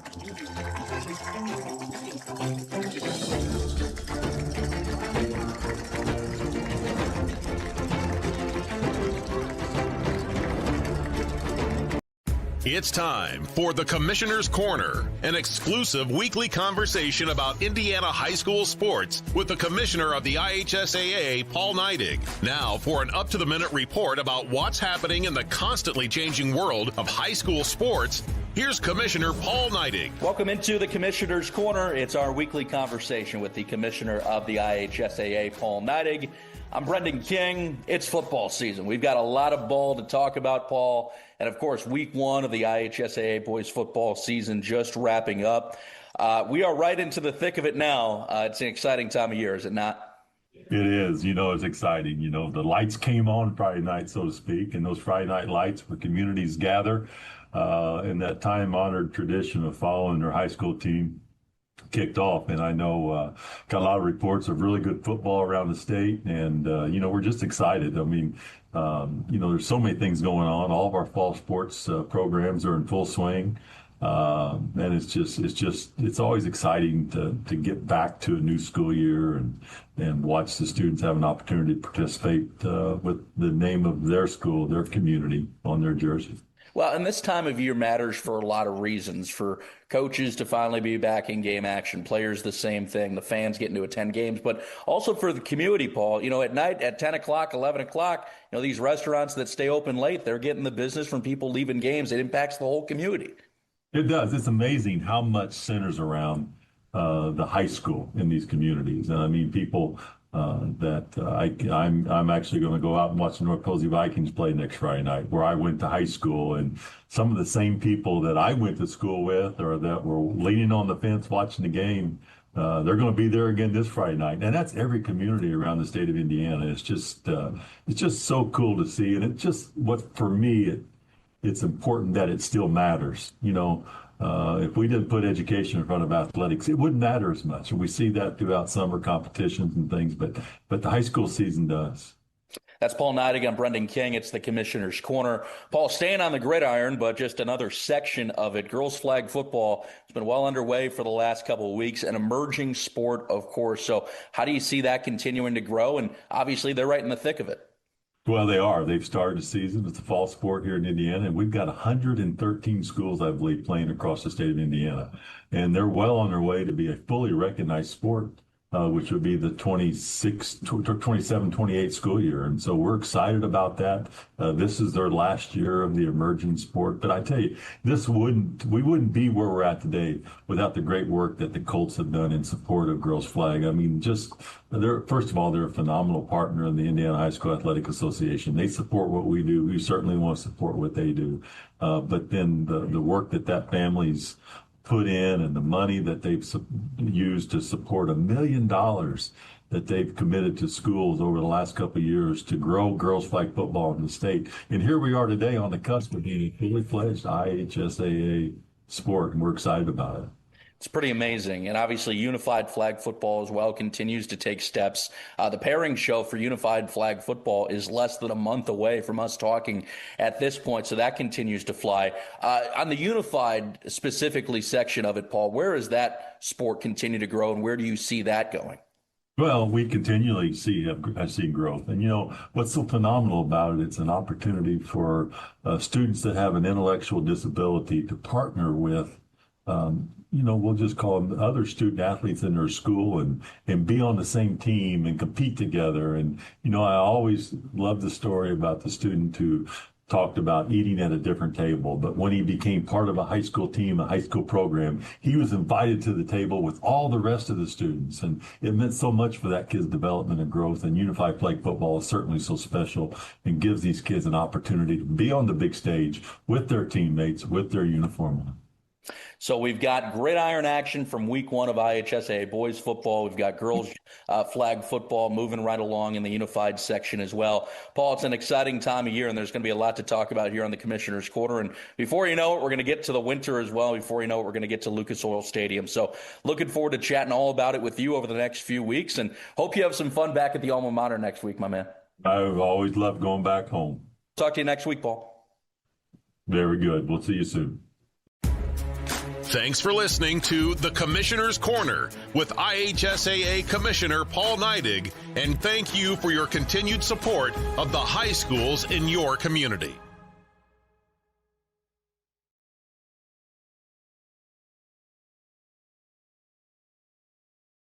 Is your home ready for a refresh? Trust the cleaning and restoration specialist at Master Clean. For over 40 years, Master Clean has helped Northwest Indiana homeowners keep their homes looking their best. With professional carpet and upholstery cleaning, tile and grout cleaning, pet stain and odor removal, and more. With honest pricing and satisfaction guaranteed, you can count on Master Clean to get the job done right. Call 219-662-7838 or visit mastercleanselect.com today. Master Clean. Life happens. We help clean it up.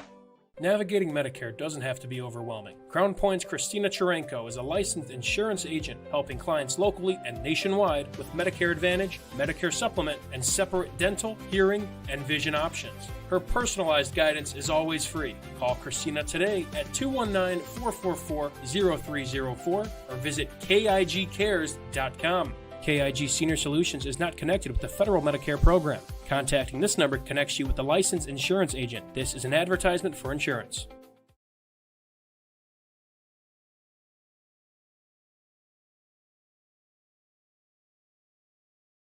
Every great football game is shaped long before the final drive. It's built through preparation, discipline, and a plan. Retirement is no different. The closer you get, the more important every decision becomes. At Wealth Partners on Main, we help you build a personalized retirement strategy, so when you approach your retirement red zone, you can move forward with confidence. Because the best outcomes aren't left to chance. They're planned. Wealth Partners on Main, your home team for retirement. For 26 years, Armor Construction has been beautifying homes across Northwest Indiana. From expert roofing and durable siding to eye-catching custom copper work, Armor Construction does it all with the highest quality and integrity. Serving Lake, Porter, and LaPorte counties, trust the best exterior construction company in Northwest Indiana to protect your investment.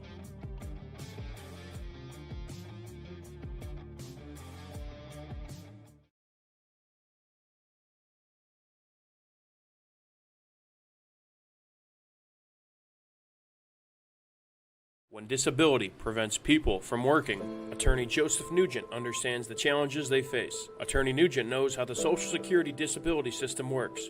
Give him a call at 219-942-3000 for a free consultation. For more information, the website is nugentdisabilitylaw.com. Family owned and operated since 1969, Holiday Rent-A-Car offers a wide variety of newer model cars, vans, and SUVs. Free local customer pickup and drop-offs are available. Debit cards are accepted. Restrictions apply. All rental cars are for sale. Financing is available. Located at 3709 West 37th Avenue in Hobart, Holiday Rent-A-Car is open Monday through Saturday, closed on Sundays. Call 219-942-8561 or visit them on the web at holidayrentacar.biz.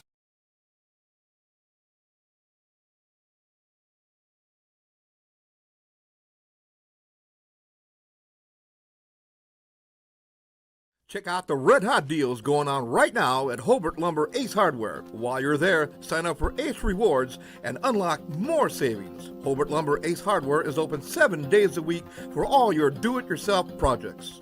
The trained customer-friendly staff is always on hand to assist with anything you need. Stop in today for expert advice. Visit Hobart Lumber Ace Hardware at 661 Main Street in Hobart, serving the community as a hardware store since 1991. Hobart Lumber Ace Hardware, the helpful place. Some see a wrestling match. We see a 6-minute lesson in grit.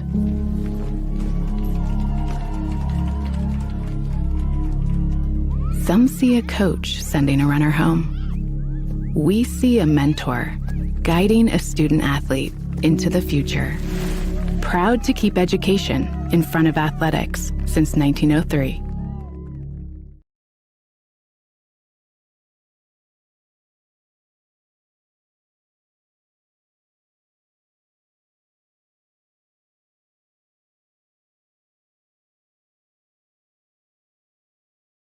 Get Pulse Technology on your team and score a touchdown with our managed print and copier services.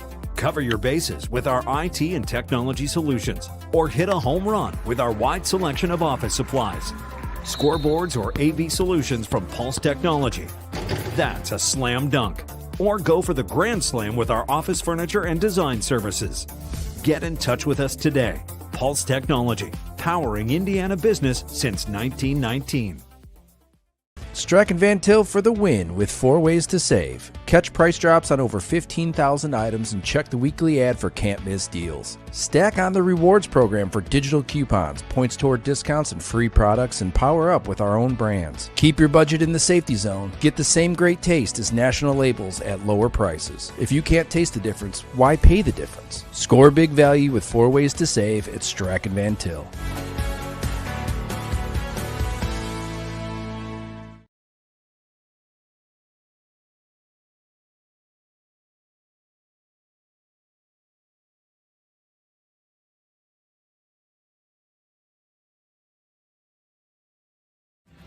Thinking about what to do after high school? Consider a career with Boilermakers Local 374. As a Boilermaker apprentice, you'll earn while you learn. We offer excellent wages and benefits, and as part of our no-cost hands-on apprenticeship program, you'll learn from the best in state-of-the-art training centers and on the job. Become a union Boilermaker and get on your way to a great career. Find out more, visit www.local374.org or call 219-845-1000. Hi, I'm Crowd Company's Lantern Man. If you're a contractor, it's my job to make your insurance coverage simple and affordable. Because I know time is money, I'll come to your business. Certificates and bonds are a snap. Wherever you are, whatever business you're in, we've got you covered. As Crowell Company's Lantern Man, I'm your insurance superhero. Crowell Companies, insurance professionals. Highland, Merrillville, and Michigan City.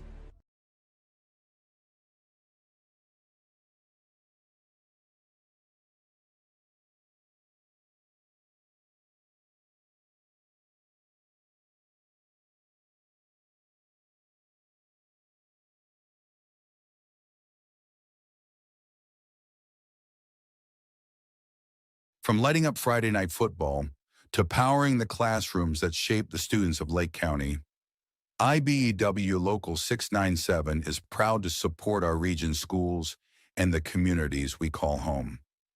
A career as a union electrician could be your next great move. Your next cap might be a hard hat. IBEW Local 697, powering futures, powering the region. Earn while you learn from the best hands in the business. The Bricklayers Allied Craftworkers for Indiana Kentucky Apprenticeship. That's right, this is a paid apprenticeship. I'm getting an education while learning a trade and getting paid for it. The thing that surprised me the most about this apprenticeship program is the respect I have received after the proper time and training. Classes start soon, so apply now. There are training centers throughout Indiana and Kentucky. We are the Bricklayers and Allied Craftworkers for Indiana Kentucky Apprenticeship. The best hands in the business.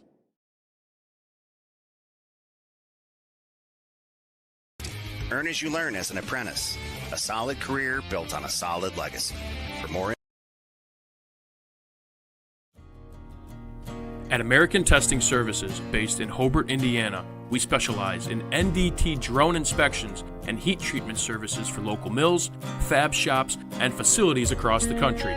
From Northwest Indiana to nationwide, we deliver precision, safety, and reliability. American Testing Services, America's trusted name in NDT. You ready? Let's go. Yeah. For those of you that want to know what we're all about, it's like this, y'all. It's 10% luck, 20% skill, 15% concentrated power of will, 5% pleasure, 50% pain, and 100% reason to remember the name. Your future starts here.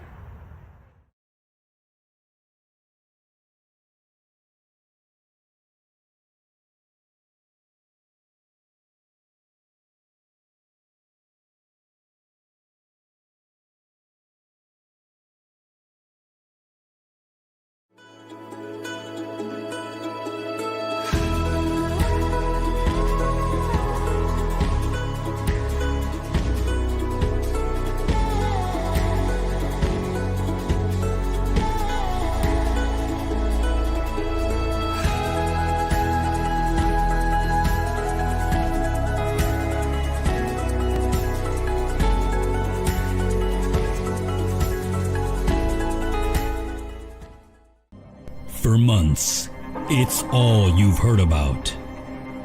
From the news broadcasts to the talk shows, from friends and family, and even from people you don't even know. It's coming to Hammond. It's really happening. It's free checking from Centier Bank. A perfect account for everyone.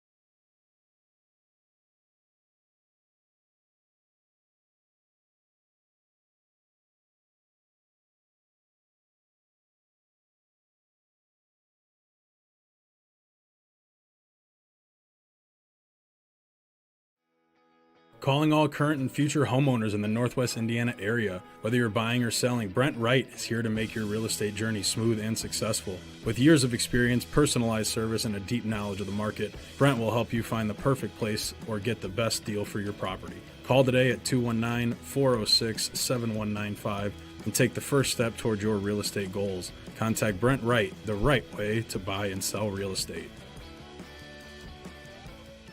Flip the switch, a light turns on. Press the button, machines and instruments come to life. Touch the screen, communicate with the world. Simple tasks, guaranteed results, every second of every day. That's the power of power. And that's the power brought to you by the NECA contractors and electrical workers of Local 531.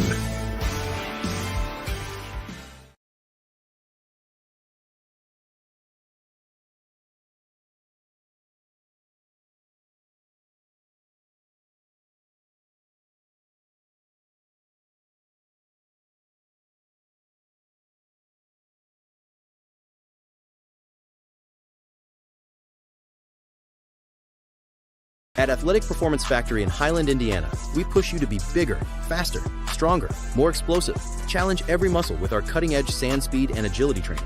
Build rock-solid strength and core stability to dominate on game day. Rent our full-size outdoor turf field for team workouts and practices. Improve your swing, boost your field skills, and protect your arm with expert one-on-one baseball and softball training built around you. We develop the entire athlete, mentally and physically. Athletic Performance Factory, where athletes are made. At Blyce, we're used to having the athlete shop at our store. Down, sit, put. But sometimes they get carried away.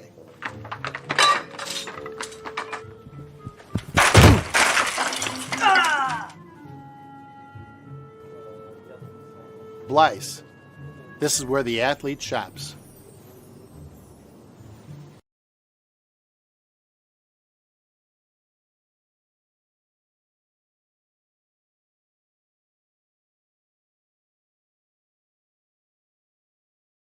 About what he had, not that he can script anything out as a coach, but you're probably hoping for a 3-touchdown lead here at the break, and they've got it. Yeah, I mean, obviously they want a zero burger on the Portage side, giving up that long score off that tip pass. But, anytime in a game like this, you want to try to get to 35 as quickly as you can, so you can get that running clock second half. But, yeah, 3-4 score game is about where you want to be. More importantly, you just want your guys healthy. And I don't know any injury reports with Hobart or Portage for that matter. But, 3-4 score game going into half is all right. All right, Tim, they've got the Pop Warner kids out here. This is sort of what the first half kind of reminded me of. I don't really know what was happening, and here we are. Here we are at the break. But it threw some numbers up on the scoreboard, and it gives us some context. But I'm kidding, kind of. Interesting first half, at least. I don't know where you're going with that comment. Yeah. any number of directions with comparing the first half to the Pop Warner out here. But, it's one of those halves where – yeah, Hobart did a lot of good things defensively, took the ball away, had some nice drives, hit some big plays offensively, but kind of sluggish because of the pace of the play in the first half. Neither team was really able to get into a rhythm, and, going into the half up 21, this might be one of those examples where Coach Schreiber goes in there and reads his team the riot act, because there was probably some things that, he wasn't too happy with, and, some penalties, some costly penalties, a lot of things that were really out of his team's control. But, I think come out with a more sense of urgency here in the second half and try to put this team away. They let Portage hang around quite a bit there for a long time. And it was 5 minutes to go in the first half, and it was a 14-7 ball game before the pick six, and then got the ball back late and drove down and got the final score. So, yeah, I think he wants to see his team get into more of a rhythm in the second half and come out here and put this game away, get to the running clock as soon as possible. Hobart will get the ball to start this second half on Their offense trying to get in a rhythm. They only had really the one possession. They did score 4 touchdowns, but a couple of defensive things mixed in there. The pick 6, of course, but only one drive was good and not quite as efficient, I think, as they would have maybe have operated so far. No, there's no doubt about that. You talk about the different ways that the Hobart program has scored offensively, defensively, special team wise. And sometimes that's going to happen where, maybe offensively you're not clicking for one reason or another, and that's why there's 2 other phases to the game that kind of pick it up and help each other out. But now, like we've been saying, you're just looking here to get 2 quick scores and get that clock running and get out of here injury free, and trying to get on to week 3 at this point. Across the region, there's a number of interesting games. We had mentioned Hanover was up against LC 17-13. Munster, would it be an upset for them to win tonight? And how big of one would it be? Right now they've got a touchdown lead, came right out of the break and went down the field. How explosive has Sam Sudak been? Already in 6 quarters of football, he led a 2-score comeback. They were down 29-14 at the half against LC and came back to win that game on a walk-off field goal. And here they are, leading one of the teams that, outside of the Duneland Conference, and probably the top 2 or 3 in the NCC, people probably think Griffith is one of the best teams not in that group of 6 or so, and here they are in trouble on the road. Well, Sudak has been very impressive for Munster, the running back, through the first game and a half now. But you talk about what's an upset, would this be an upset? It goes back to what I was talking about last week and these preseason rankings, and what do they really mean? What do we actually know is going on at these high schools in the offseason, especially now with all the transfers? Any rankings that anyone does is based primarily on how the teams finished last year. Now, all that being said, Griffith's going to be a very good football team this year. They got a tough stretch here with Munster being tougher than maybe what some people thought. Lowell coming up, I believe that's next week. But Munster, I don't think anyone had them ranked at all, if not very highly, and big win over Lake Central, playing a very good Griffith team very well. So we get clarity here in week 2 of the high school football season, when now we can see, all right, Team A beat Team B. That's impressive because Team B beat Team C last week, and we can finally start to understand how good these teams are heading in to week 3 after seeing them play a couple weeks. So week 2 is always big in high school football for clarity, where now you start to get an understanding of who these teams are, and starting to look like Munster might be a really good team, maybe just a step below Hobart and Andran, but who knows? Maybe they're a little closer than what we know, and there's no way of knowing until, well, maybe next week when we have Munster and Hobart over there in Munster. So, yeah, either way, it's something that no one expected coming into this game. Well, unsurprisingly, I'm already annoyed, and we haven't started the second half. So, I mean, why aren't we kicking off the football? And again, I like football. Don't get me wrong, folks. Maybe listening at home probably think this guy doesn't like football. He's just annoying talking about how long the game takes. Well, we've already had the 3 minutes on the field. Yes, what are we standing on the field for? At the end of that 3 minutes, to be kicking off. You should be on the field watching those last couple seconds, not jogging off the field. Now we're going to have our meeting with the special teams coach on the sideline. This is like the Super Bowl. What are we doing? I didn't see Shakira, so I don't. This is a lose-lose. We're like the GIF of Grandpa Simpson yelling at the clouds. That's us straight up here. See, I want to be the one where he walks in and walks right back out. That's I want the game back into the shrubs. Yep. I want to be in and out, in and out. I mean, we want efficiency. This is ridiculous. I mean, oh my goodness, this is tough. The good old days of 90s football, Lowell versus Griffith. The game started at 7:30. It was over at 8:45. There was 2 passes thrown the entire game. People had to get to Bridges, for goodness sake. I mean, come on now. Oh, we had a 23-minute halftime and then just stood here for 4 more minutes. This is unbelievable. You get more halftime in high school football than the NFL. You now? do. You do. It's unreal.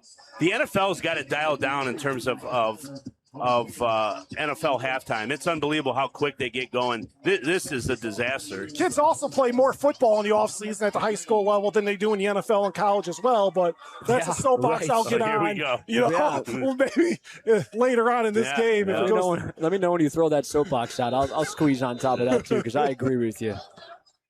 All right, Portage finally kicking off.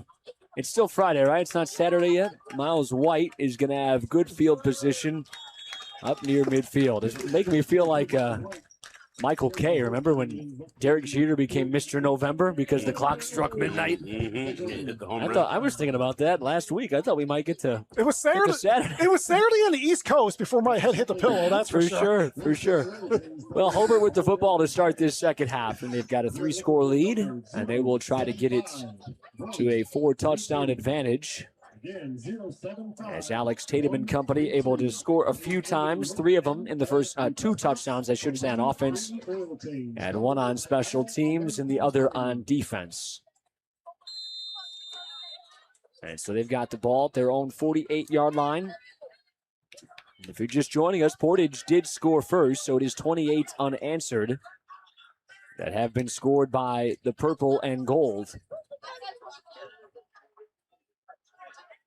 Out of first down, we saw a lot of empty sets. They go play action here as Tatum throws complete underneath. That's Stephen Miller. Big hit there delivered by Reggie Gray coming from his cornerback position.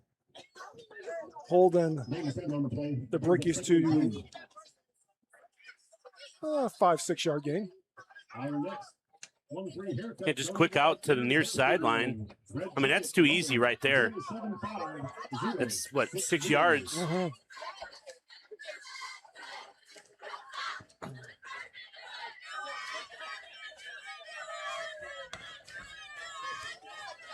Another play action. They go RPO. Cash right down the middle of the defense to the 30-yard line. And the D-line stunts, linebackers. I'm not sure what happened there at the second level. There was nobody near the ball. Yeah, the good run fake there. Drew the linebackers up, allowed Cash all kinds of real estate, catch the ball, turn and run. Too easy. One of the Portage players getting some attention. He's able to quickly hop to his feet and head off. He's going to have to come off. That's Keyshawn Brown. That's a first down completion to the 30-yard line. And a good couple of plays have already got this Hobart drive going.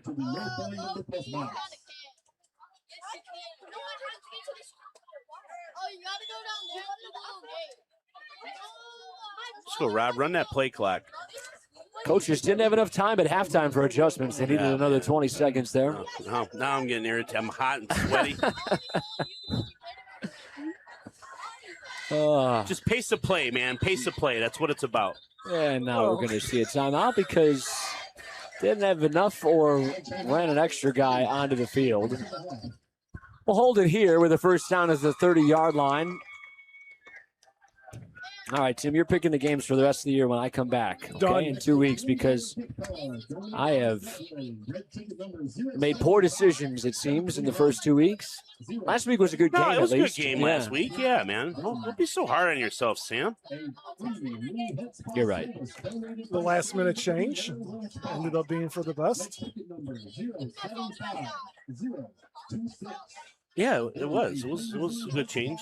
You know, the problem is, and we talked about this last year, is there are so many different tiers and big gaps, you know, and you got your Crown Points and your Maryvilles, and it looks like Andran closed that gap a little bit on the top 2, but then there's usually a big gap between the teams ranked 3, 4, 5, 6, so it's really hard. I think more games are like this than you get close football games anymore because of disparity in talent. And now with the way transfers are allowed, and everyone's going to go to those football powers, and I think the parity is just going to get worse. No, I would agree 100% with that. You're already seeing it. Tatum looked like he thought about pitching that ball, instead made the good decision. Used his legs for the first down. Yeah, it's been a lot of that, whether empty or a single back, and Tatum had just taking the snap and finding that hole. Again, remember last year he did it with the extra blocker. Now it's, a little more spread out and just letting the offensive line do their job. And that freshman left tackle has been very impressive for the Brickies. They go play action. Good delivery to Miller, who caught it in stride, and all the way he has a score. And Miller turns back to the outside. The slants take him to the middle of the field. Able to turn back, find the opening, and scamper into the end zone. Yeah, that's having a good nose for the end zone. Train horn right there. Good nose for the end zone from Miller there. Nice little pitch and catch. Yards after carry. And a good score there for the Bricks. Reminiscent of the old Bricky Bowl days. Got to play that train horn. That might be, that's probably not new, but I don't remember hearing that train horn in the past. I don't know if that's something new that they've done this year, or I just haven't noticed it. They try the 2-point conversion, but this is unsuccessful. So it will send us away. It is an opening drive score for Hobart. And they've opened up a 4-touchdown lead. Vince Gray from the Regional Radio Sports Network and RRSN.com video. When we do Kankakee Valley football, we have our keys to the game, and they're brought to us by Scott Miller. You know what time it is. It's Scott Miller.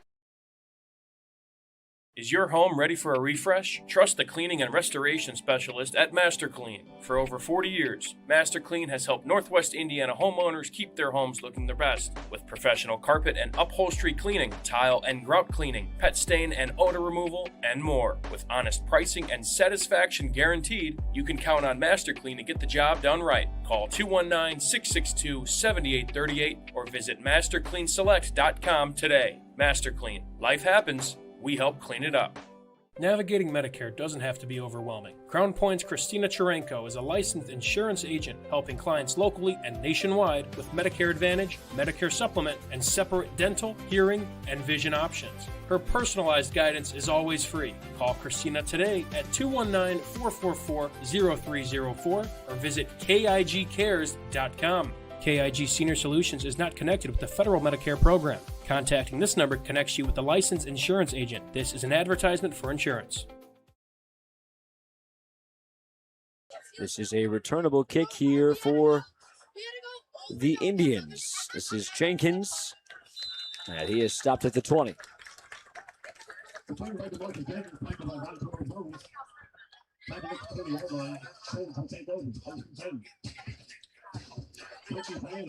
34 unanswered from Hobart after a touchdown, 96 yards to Lester Wisby. Went through the hands of Stephen Miller, could have been intercepted and was not. And here we are, 34 points later, though, after a good start by this Portage team and their young quarterback, Bryce Hodges. You know, at this point, if you're Cody French and his Portage offense, I mean, you just want to stick with the game plan, right? Game is probably out of hand at this point. Just do what you've been doing and hand it off to that man. That is Gibbs, who takes the pile for a 5-yard gain. Well, the scoreboard may not show it, but you have seen some positive results for this Portage team where they've gotten better from week 1 to week 2, and they've been able to move the ball on a very good Hobart defense. They've been able to control the time of possession, and you need to clean up the turnovers, and those are things that you can clean up. You know, holding on to the ball when you're going to the ground, the one takeaway over on the far side. It was just a simple miscommunication on a hot route on the blitz coming off the left side of the offensive line on the pick 6, and that's something that could be cleaned up as well. Hodges wanted to throw, tucked it, and then Aiden Cash got him. second sack of the season for Aiden Cash. You know, some of those, miscues that, we're talking about, this is relatively a young or inexperienced Portage offense. Obviously a new quarterback, a sophomore quarterback, making only his second start. Leading rusher graduated, leading receiver graduated. Obviously the quarterback from last year graduated. A lot of changes up and down this Portage roster. And so this is really only the second game for a lot of these guys. Third down and long after the sack. Wisby makes the catch. Able to spin forward, but he is tackled out of bounds. And it's fourth down. Wisby's kind of quietly done a good job today. Caught some passes for this Portage offense, and then defensively he plays the safety job, safety spot. He's done a good job coming up and making some tackles, and had a good week last week. We got a official timeout here. There's an Indian down on the sideline, on the Hobart sideline.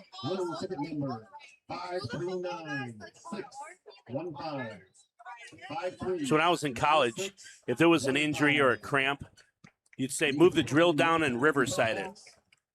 Riverside it means just go on the opposite side. The offense goes the other way now. And that's it. So then the injured is just be laying there in the game or the practice would continue. There you go. On the other side of the field.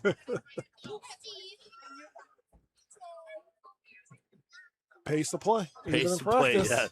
Well, in college, there's 120 guys. You're just a number at that point, especially if you're a young freshman. They don't really care too much about you. Munster Griffith, 29-29, and they're further along in the game than we are here with about 20 more points scored in that one. Take that for what it's worth. Read between the lines.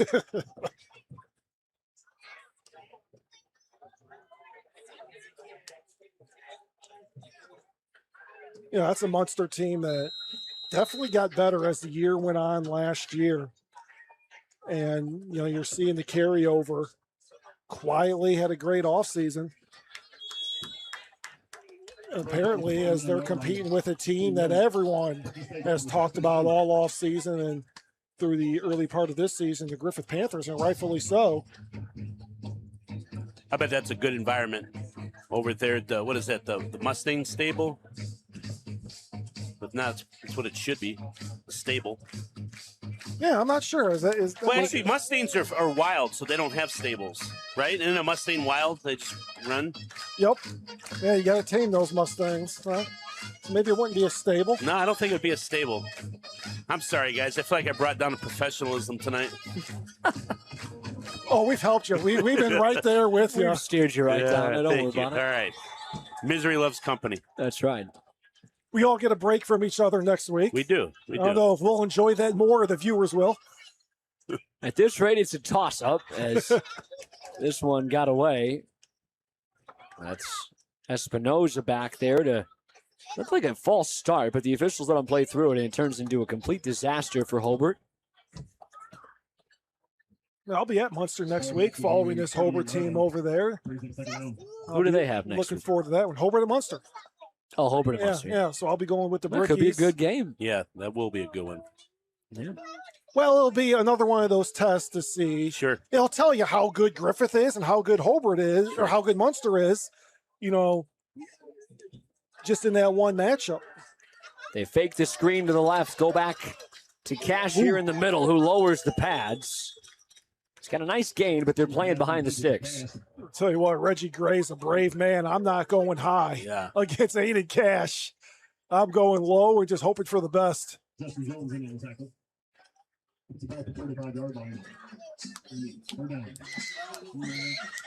I like the screen call there on second down. Normally third down screen, everyone kind of knows it's coming on third and long. Second down is a little bit more sneaky. It's a good call there by Coach Schreiber. Didn't really materialize. But you know what? You got 3rd and 16 here. Take a shot. Well, they're going empty. Got quads up to the top side, so they're going to take a shot downfield. Goes that way, rolls, throwing deep. Tolliver, and it was covered nicely Good recovery by Wainwright, and he knocked it away. Look at the strength of Tatum, off balance, whipping that ball downfield. Looked like Caleb Williams off his weak foot and just came up about a yard short of possibly putting that one in the end zone.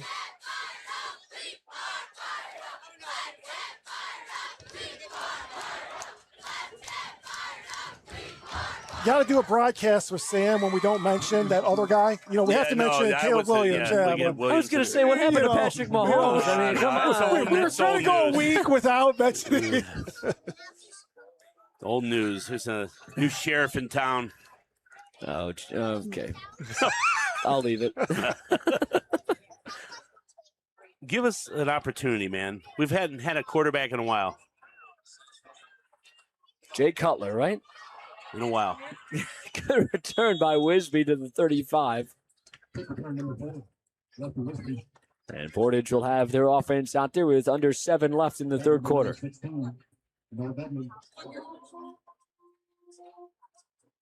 Indians take over at the 45-yard line. First down.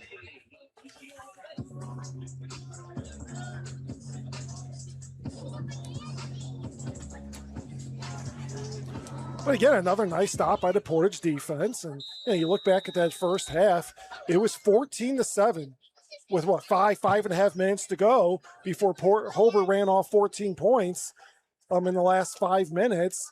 And that was on the backs of, a good Hobart defense, but some Portage turnovers. So the score doesn't necessarily show it, but Portage defense has done a really nice job.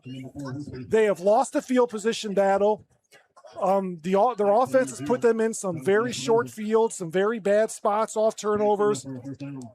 One's touchdown was obviously a kickoff return. Then you had the pick six.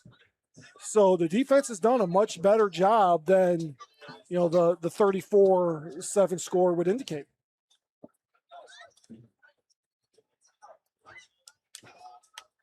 Lester Wisby having a really nice game. He's got that touchdown. Yeah, it's been heavily involved. Here comes the blitz. They pick it up. Intercepted. It is Hayes again as he tries to take it all the way across the field.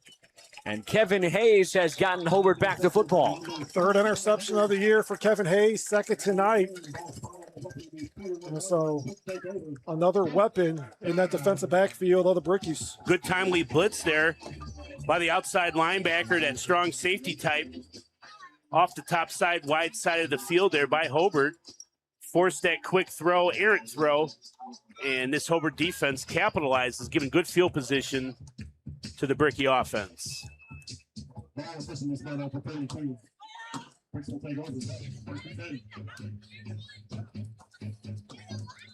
And right on point from the conversation I was just having. This is again another Hobart turnover that's putting the Portage defense in a bad spot and giving Hobart excellent field position. After Portage just came up with a nice stop, got the ball back, and again, it's not. Hodges, he's a young quarterback. He's done some very good things. I mean, this kid's going to have a bright future, but he's going up against one of the best teams in the region right now. Tough learning curve. One of the things Hobart going to have to clean up has been the snap play today. There have been a number of poor snaps that have not really shown up on the scoreboard, but in conference play are going to be a factor. I believe it's a new center, Tyler Agib, or is it Guy? I beg your pardon. Don't remember, but I believe he moved over. I think he started on the O-line last year, possibly the guard position, and moved over as a new center this year. I could be wrong on that, but so that obviously would contribute to some of the issues you're seeing.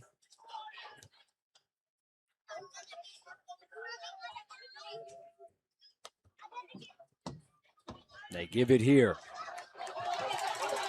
to the outside. Good gain, stayed in bounds, and then blasted out. Williams, the freshman, that's the first time he's gotten a touch since really early in the game, and that's a big chunk. Yeah, this 5'9", 165 pounds, but he has speed, and he's got pretty good balance as well. Tiptoeing down that sideline, took a big hit, hopped right up. Impressive work. We talked about that freshman class, Coach, and you talked about them early in the game, and seeing another piece of that right there. Yeah, a couple freshmen getting some action today. We talked about the left tackle job. And, in fact, that O-line there, including that left tackle, that freshman left tackle, pulled, led around, and really sealed up the edge there for the Hobart offense. Pick up a good gain. This time, Tatum keeps a good tackle. He is a tough guy to bring down in space, but the big fella, Kyron Merritt, made the tackle. Yeah, going low. Getting the ankles, that's what you have to do against the big quarterback, Tatum. Kyron Merritt, man, big kid, 5'11", 240. Really got a motor on him. He had 9 tackles last week. Big 79 there. You can see him on film. And he can be a problem as the season goes on.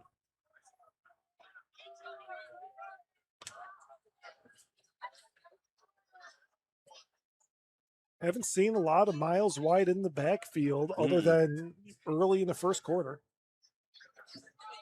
Tatum throws over the middle, caught by Miller. He's got another touchdown. 3 receivers out in the route at 3 different levels, and Tatum just pretty much picked into what he wanted. Had 2 of them open for sure, it looked like, but good decision there by Alex Tatum.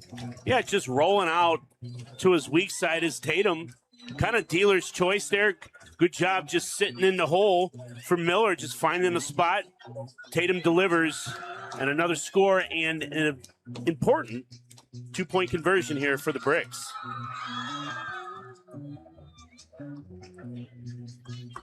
Chasing that 35-point lead. Another bad snap. Cash, though, recovers, and he has got it. And Hobart will play the rest of this game with a 35-point lead, at least have it now, and play the rest with a running clock. 42-7 the lead with 5 to play here in the third quarter. It's all Brickies again here at home.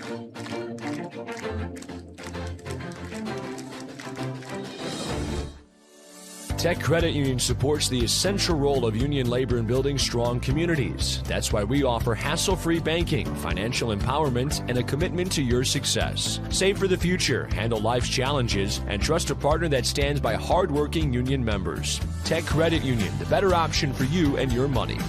Visit techcu.org or call 800-276-8324. Tech Credit Union, supporting union families every step of the way. Every great football game is shaped long before the final drive. It's built through preparation, discipline, and a plan.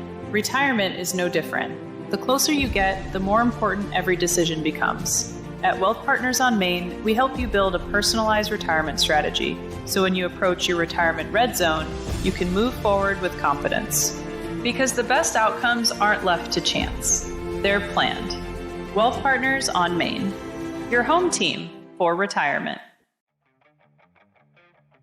For 26 years, Armor Construction has been beautifying homes across Northwest Indiana.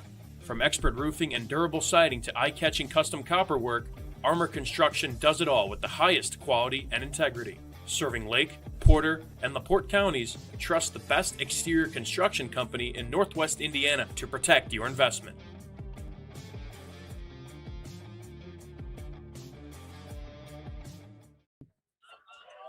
As this is returnable inside the 5.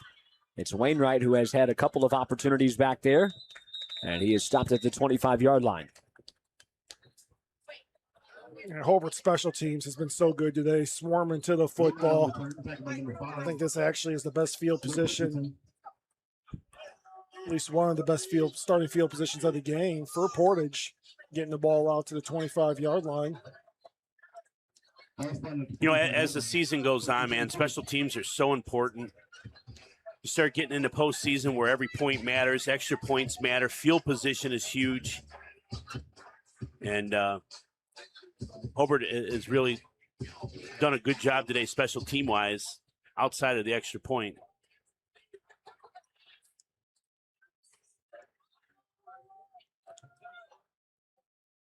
They try the outside run.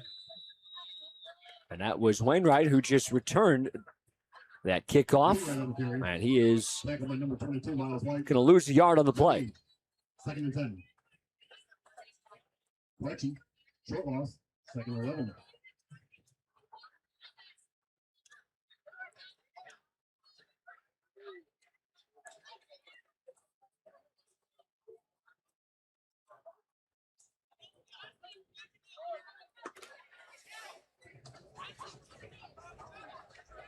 Yeah, Portage needs to get north-south in a hurry. Too hard to get east-west. Hobart does a good job sideline to sideline.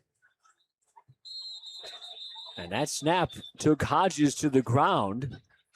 And he had a knee down when he had the football. So that is going to be a big loss, and it's third down.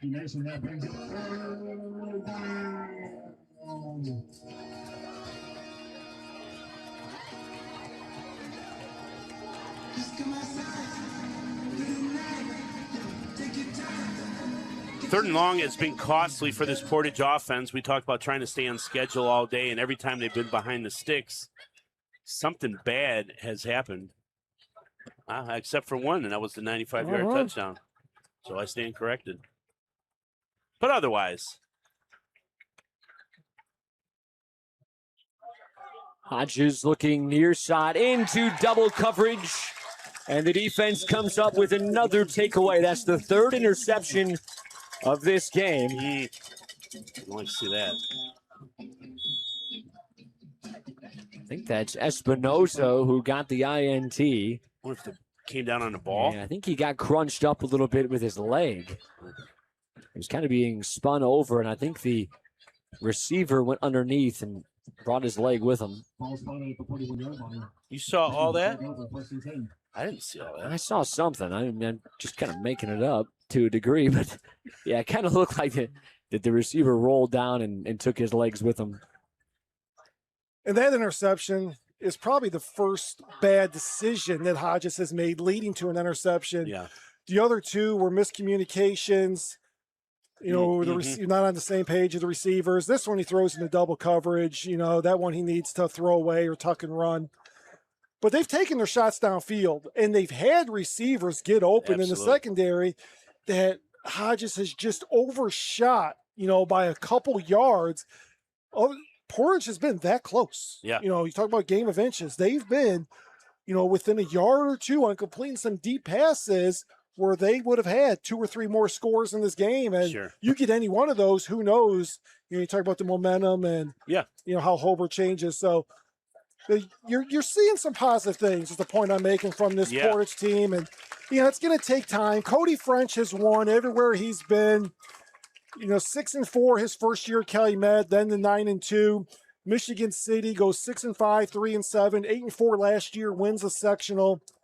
So the guy knows what he's doing. The guy knows how to run a program. It's going to take time.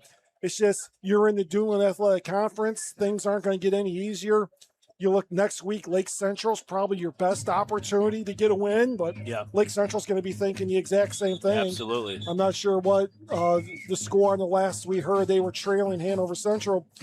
And then after that, you got to look at, you got Maryville and Crown Point back-to-back. Chesterton, we'll see. We thought Chesterton was going to be improved this year. Yeah. Shut out by Hobart last week. That may mean nothing. It's a very good Hobart team. You'll get some clarity on Chesterton, seeing how they do against Morton tonight. And, you know, then Michigan City, Valpo, LaPorte to end the year. So, but yeah, Cody French knows what he's doing, knows how to build a program. And what Portage needs more than anything else is stability. They need a coach that's going to be here for a while and hopefully given the leash by the Portage administration to do what's necessary to build a successful program. And that's the thing is giving him the leash, because it's going to take time. And, you know, the first thing that we kind of talked about is just getting the numbers up, right? You look on the sideline, and there can't be more than, 50, 60 players total. Right. And so that's the first thing that needs to be addressed is just getting the numbers up. You know, and then start building those sub-varsity programs, you know, your JV and ultimately your C team or your freshman team, whatever it is that you have. And you just got to get the numbers up first.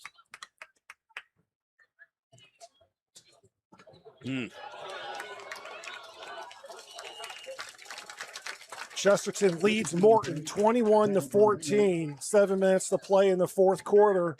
Again, that's a Chesterton team that was shut out last week by Hobart. So what does that tell you?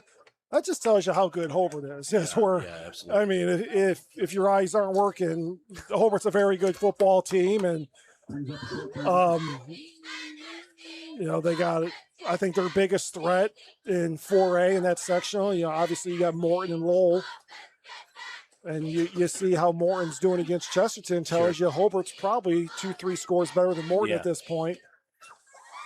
You talk about numbers. I like something I heard Coach Mason say in an interview over the summer when they were talking about his numbers of his program. And, yeah, it's maybe around 50 or so. But, Coach Mason said it's more about having the right numbers rather than a lot of numbers. Sure. And he likes the guys he has. Sometimes you get all these extra kids out for the team and they're just a problem. Sure. And they're screwing around on the sideline during games or in practice. So, yeah, obviously you want both. You want a lot of kids and you want them all to be the right kids, but that might be kind of what, Cody French is doing right now. He may have to come in there and clean house, and these are my standards, and if you can't adhere to them, get stepping.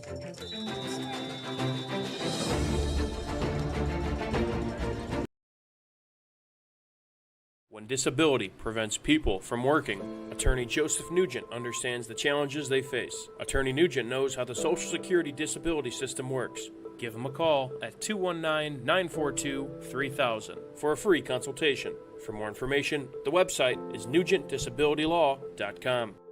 Family owned and operated since 1969, Holiday Rent-A-Car offers a wide variety of newer model cars, vans, and SUVs. Free local customer pickup and drop-offs are available. Debit cards are accepted. Restrictions apply. All rental cars are for sale. Financing is available. Located at 3709 West 37th Avenue in Hobart, Holiday Rent-A-Car is open Monday through Saturday, closed on Sundays. Call 219-942-8561 or visit them on the web at holidayrentacar.biz.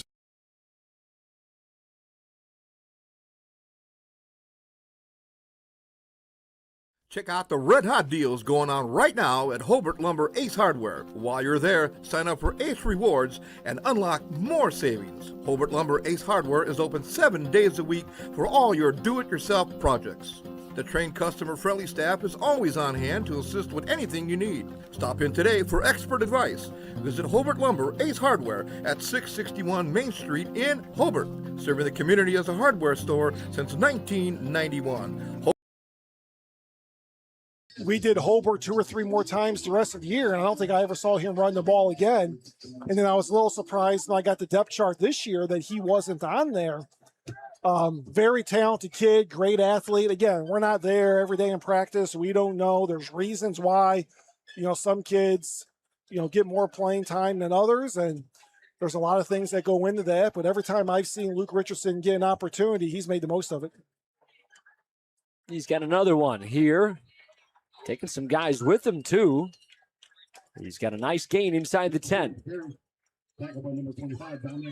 Yeah, just 5'8", let's say 145 pounds is all he's listed at. And got some strength in those legs. Well, one thing, he's definitely kind of a change of pace guy, right? You got 2 big hosses back there normally. And that's kind of a nice change of pace, a little burst.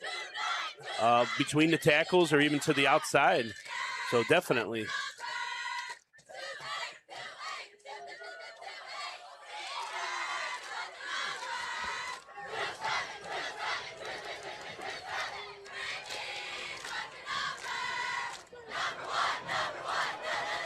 Nice little inside counter there on the inside reverse.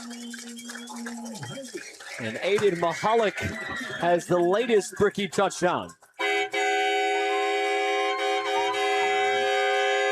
It's a little tight end, tight end around. Yeah, just out of this offense, it's just a counter to the tight end. Call that like 45 counter. Just giving it to the tight end, pull the guard, kick out, lead up with a tackle, and give it to that tight end. Kind of an odd play, but a good one. And another score for the Bricks. And Nugent knocks it through.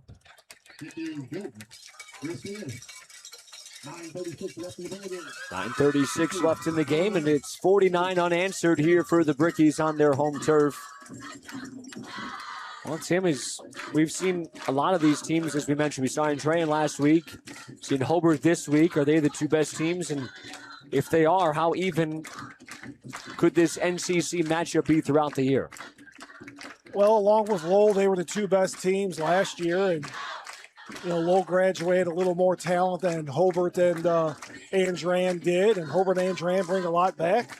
So, yeah, based on what we've seen the last 2 weeks, I think clearly these are the two best teams in the NCC, and that matchup on September 18th may very well decide the conference championship. From what I've seen, both these teams have an opportunity to make a deep run in the state tournament, later this fall. NCC is strange, though. There's always little things that happen throughout. Remember a couple years ago we had that three-way tie where with a young Andrean team beat Hanover Central. At Hanover Central, Sam and I, we did that game, but that allowed for a three-way tie in the conference. With was that, a 3-0 shutout? Yeah, that was unreal. That was a strange. Who was the kid for Andrean, too? The receiver made that great catch? Finley. Yeah. Jimmy Finley. Jimmy Finley, Division I guy. He's still at Northern? Yep. Yeah, that was the Sports Center #1 play in their top 10. That's right. You did a game with us, Brady too. Ellis. Yeah. I wasn't very memorable, apparently. Yeah, that apparently. game, I'm sorry, Tim. I don't contribute much. Oh, man, we get You were there, sensitive too? up here. Yeah. Well, Tim was. I'm kidding. I remember. We were all There was like crammed. 6 of us in We were that all box. crammed that in. night. There's a lot of us in there. Paul Honeycutt. Yeah. He was in there, too. He brought some meat in there. Oh, my gosh. Could have had a air conditioning unit for a hotel in there, and we would have still been hot. Goodness gracious. That cast. You said, who are the 6 biggest guys that work for the network? And let's bring them all to this postage stamp of a press box. Well, I'll tell you what. It's a nice gainer here from Wainwright as he is running away into Bricky territory. Looked like he was going to be caught, and he never was. How about that that speed down the sideline, outrunning the Portage defense all the way to the end zone. And, yeah, nice pull-away speed. Nice to see a big play here by Portage at the end of the game. Try and get them a little excitement, a little momentum heading into their Duneland Athletic Conference matchup, opening matchup next week with Lake Central. We've called Wainwright's name a few times tonight. He has shown really good speed. Man, showed it there. That's another big score for the Portage offense. And absolutely, there's just a lot of little things I think Portage can take out of this game going into probably a winnable or somewhat winnable game next week against LC. You got to clean that up a little bit. About 6 Hobart guys in on that one. Well, that's the other thing we haven't seen Hobart have to kick a field goal, but Nugent's extra points. I mean, he's cleared them by about 30 yards. He's drilling them to that back fence there. So that's just another weapon that, is used, especially as you get deep into the tournament. You never know when you're going to need a big field goal to win a game.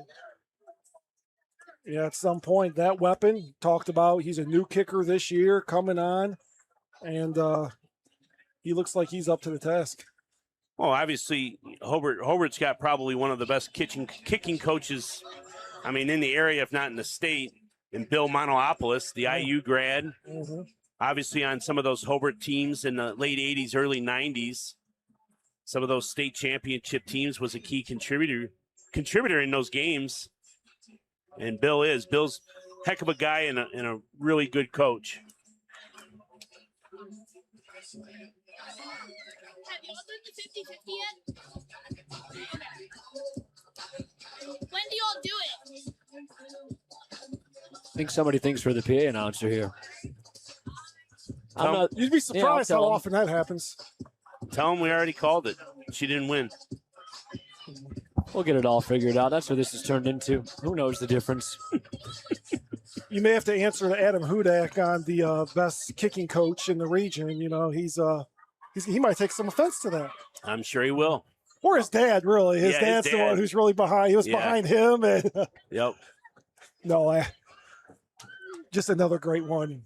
Oh, there's Coach no doubt. Hudak and yes, what he's done and his dad has done with kickers throughout the years. Well, his email address is like Bomb Kicker. That shows you like he's committed to the cause. His nickname in high school, at least on the basketball team, was Adam Bomb. There you go. And never saw a shot he didn't like. But made most of them. A heck of a basketball. Really? Oh yeah, heck of a three-sport athlete. I knew he was a really good athlete. You know, I remember we're the same age, so I remember getting the Hammond Times, Northwest Indiana Times now, on Saturday mornings, going into the locker room, and you see the stats, and you always saw A. Hudak in the stat sheet scoring a couple touchdowns for RDP. I would have been a sophomore Adam's senior year, and the student section had made, I don't know if it was made out of wood or car, I can't remember at this point, but they had a structure that was called the bombometer. And every time Adam would cross half court by about 2 or 3 feet and pull a deep one, the bombometer was charting his points. Oh, and it was a riot. We weren't very good that year, but, that definitely added some excitement to the program. But, yeah, Adam Baum in the bombometer. Yeah, he is a starting quarterback. Heck of a baseball player as well. Kicked at Valparaiso University. Yeah, we played against each other in college. I played at Aurora. We always played Valpo that last game of the regular season. And they got the best of us a few times. And then my senior year really kind of took it to them. Hudak was there. And then a guy I grew up with, Rob Giancola, he was a Whiting grad, good basketball player, good football player, went on to Valpo and set the Division I AA receiving record for, I believe, touchdowns. That was held by Jerry Rice, if I'm not mistaken. Now it's held by Rob Giancola. No kidding. Yeah, how about that? I'm sure that record has now been broken. That was, 25 years ago or so? But, yeah, at the time, that was the record.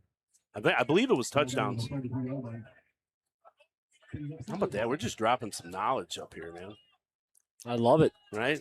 I always used to, my favorite part of when I would watch more baseball than I do now, like I always tell my players because they make fun of me. I say, hey, if you were a police officer, would you go home and watch nonstop Cops reruns? I don't think so, right? So when I get home, I got to dial it back a little bit, at least at night at 10 o'clock, maybe flip a Netflix movie on or something. But yeah, used to watch Cardinals religiously my whole life, probably 130, 140 of their 162.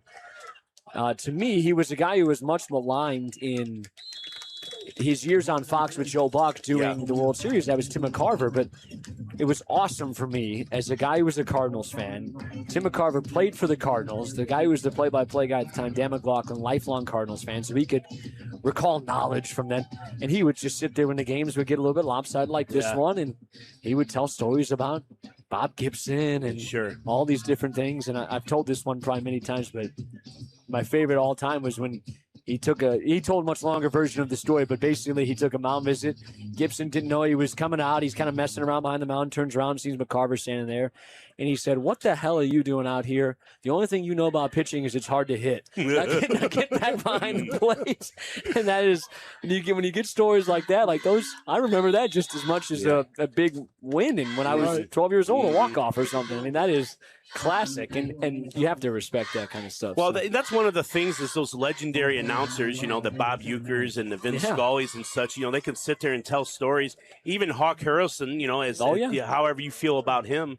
But they sit there and they just tell stories from the olden days, and they just be phenomenal stories. And I can just imagine all those guys sitting around having a cold pop, just telling stories that for hours, and how great that would be just to be a fly on the wall and listen to some of that stuff. I said Joe Buck, Jack Buck, longtime voice of the Cardinal. Mike Shannon was I think 50 years behind the microphone. He had a restaurant right by Busch Stadium, and when fill-in-the-blank team was in town, if the Cubs were there, Ron Santo would come by, and you can only imagine. And they weren't drinking iced tea. As Mike Shannon would say, a cold frosty Budweiser was waiting for him at Shannon's, and him and Ron Santo would be there. One of my favorite stories. Ron Santo famously, unfortunately, lost his life due to diabetes, and he was the guy who lost both of his legs. And late in his life, he had the prosthetic legs. Well, Mike Shannon referred to them much more colorfully as the those peg legs. And he said, what if he goes, hey, Ron, and this is on the air live at Shannon's after a game one time. And he said, hey, Ron, what if you woke up one time and somebody just stole those peg legs? And they both just start laughing and howling. Then obviously, there's people today who say, oh, that's not appropriate to say, but they both, started laughing and thought it was just hilarious. But that's when the unfiltered, put a microphone in front of them. If you're lucky to press record and capture some of that stuff, then you should consider yourself very blessed at that point, because that's what it's all about. We talk about this too, and I was talking with Gary Hayes, longtime basketball coach, and this goes for every sport, I think, and I'd like your guys' opinion on this. But he's talked a lot about the lack of camaraderie that exists amongst coaches now. And I think there's a lot of reasons for that. Guys don't stay in it as long. Guys bounce around places. Everybody used to be in it for 30 years, and they spent 30 years in one place. And, you coached against the same guys, and the same staffs kind of stuck together. And now you don't see that anymore. And I think that's a big part of the game that's missing too. And, you won't be able to tell those stories in 20 years maybe. So to that, in terms of from a football standpoint, everyone's heard of Bud Wright, the legendary Sheridan coach who, was at Sheridan for 40 plus years. There's stories of him and Jeff Adamson from Eastbrook and a bunch of other longtime guys getting together, out near Fort Wayne, and basically for the weekend, they all bring cigars. They bring their favorite bottle. They sit in a barn all weekend, tell stories, draw up plays, and just basically you want to talk about a brotherhood. That's what it is. And there was 15 guys or so that would do that every single year. Well, there's that leg of Nugent. That was a 36-yarder. Would have been good from 50 at least. He hammered that one. Could be a factor in a much closer game. But, yeah, stories like that are the things that, God, you wish you had however many guys there were, a microphone for each of them, and somebody had a recorder. And there's so many things you think about that you wish you had an opportunity to record. And nowadays, there's some things you probably wish you didn't have recorded. Right. Well, there's kids no and doubt. Phones out. But there's a lot of things maybe we never got on tape or missed out on that just would be unbelievable callbacks. And, one day, the problem is to really get coaches to be unfiltered like that, they'd have to be retired and guaranteed that they're not going to go back and take another job. It's hard to find people willing to do that, but that would be, to me, a phenomenal podcast or show or whatever you wanted it to be. No, there's no doubt. I think, a coach for almost 24 years. And I think that's one of the things I miss the most now, not being on the sideline. Obviously, the camaraderie with the guys I coach with, but, competing. Like I coached against Cody French, I don't know, 3 or 4 times. And, I miss that stuff. But I'm lucky that I develop a lot of friendships. So every Friday, throughout the week, but every Friday I'm sending, 8, 10 text messages telling guys that I care about good luck. And, we'll talk a little bit about the game. One of my really good friends is a defensive coordinator here at Hobart, Rob Skudovic, who's a Hobart legend. We talked last night for 40 minutes. I was just sat in my driveway in my car, just talking football, talking about his players, and, just talking about whatever. And that's one of the great things about being a coach, whether it's a football coach or a baseball coach or a basketball coach, is the camaraderie that you have with guys. And if you're able to do it long enough, you develop real friendships and, real brotherhood where you truly care about the guys you compete against. This kickoff will go for a touchback, and it may just about end the game. We'll see how interested Portage is in getting out there. That clock running even as the ball was not set yet. But this Hobart team, in spite of, as I said earlier, not a straight path to get to this lopsided score, but a winding road. They have kind of stuck to the script. Many thought it was going to be well in their favor here to go to a 2-0, and that's 2 Duneland teams who they, in Chesterton and Portage, not 2 of the teams people expected to be on the top or anything, but 2 larger schools that they very easily dispatched in their first 2 weeks, and now will enter into NCC play. And Tim, as you said, that probably is going to be a pretty good football game next week, we would expect. Hobart would be the favorite on paper, but Munster a much more competitive club. Yeah, Griffith pulling away from Munster late in that one, but Munster seems to be a much better club than I think maybe people gave them credit for in the offseason. So it'll be a nice test for Munster next week. And this Hobart football team, though, is rolling. They look to be very good. And I'm looking forward to getting to Munster next week and, seeing what that game brings.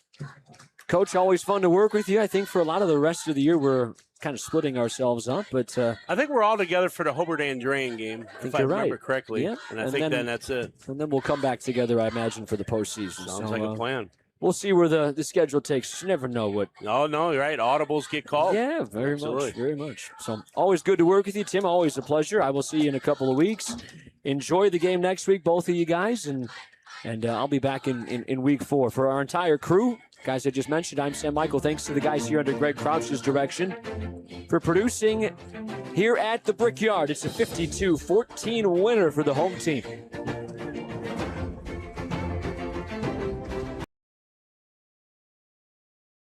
Get Pulse Technology on your team and score a touchdown with our managed print and copier services. Cover your bases with our IT and technology solutions, or hit a home run with our wide selection of office supplies. Scoreboards or AV solutions from Pulse Technology. That's a slam dunk. Or go for the grand slam with our office furniture and design services. Get in touch with us today. Pulse Technology, powering Indiana business since 1919. Strachan Van Til for the win with 4 ways to save. Catch price drops on over 15,000 items and check the weekly ad for can't miss deals. Stack on the rewards program for digital coupons, points toward discounts and free products, and power up with our own brands. Keep your budget in the safety zone. Get the same great taste as national labels at lower prices. If you can't taste the difference, why pay the difference? Score big value with 4 ways to save at Strachan Van Til.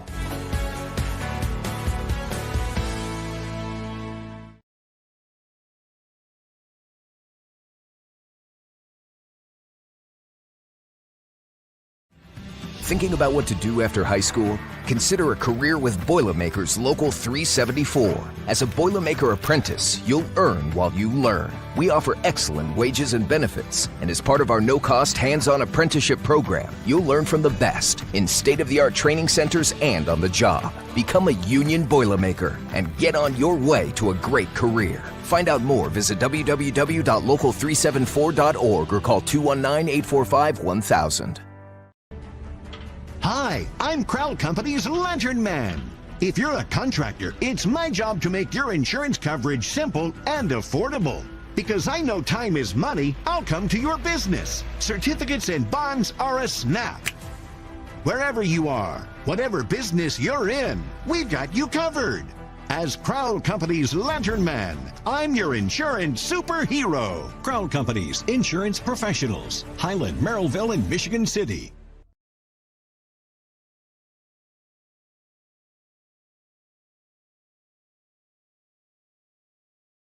From lighting up Friday night football to powering the classrooms that shape the students of Lake County, IBEW Local 697 is proud to support our region's schools and the communities we call home. A career as a union electrician could be your next great move. Your next cap might be a hard hat. IBEW Local 697, powering futures, powering the region. Earn while you learn from the best hands in the business. The Bricklayers Allied Craftworkers for Indiana Kentucky Apprenticeship. That's right, this is a paid apprenticeship. I'm getting an education while learning a trade and getting paid for it. The thing that surprised me the most about this apprenticeship program is the respect I have received after the proper time and training. Classes start soon, so apply now. There are training centers throughout Indiana and Kentucky.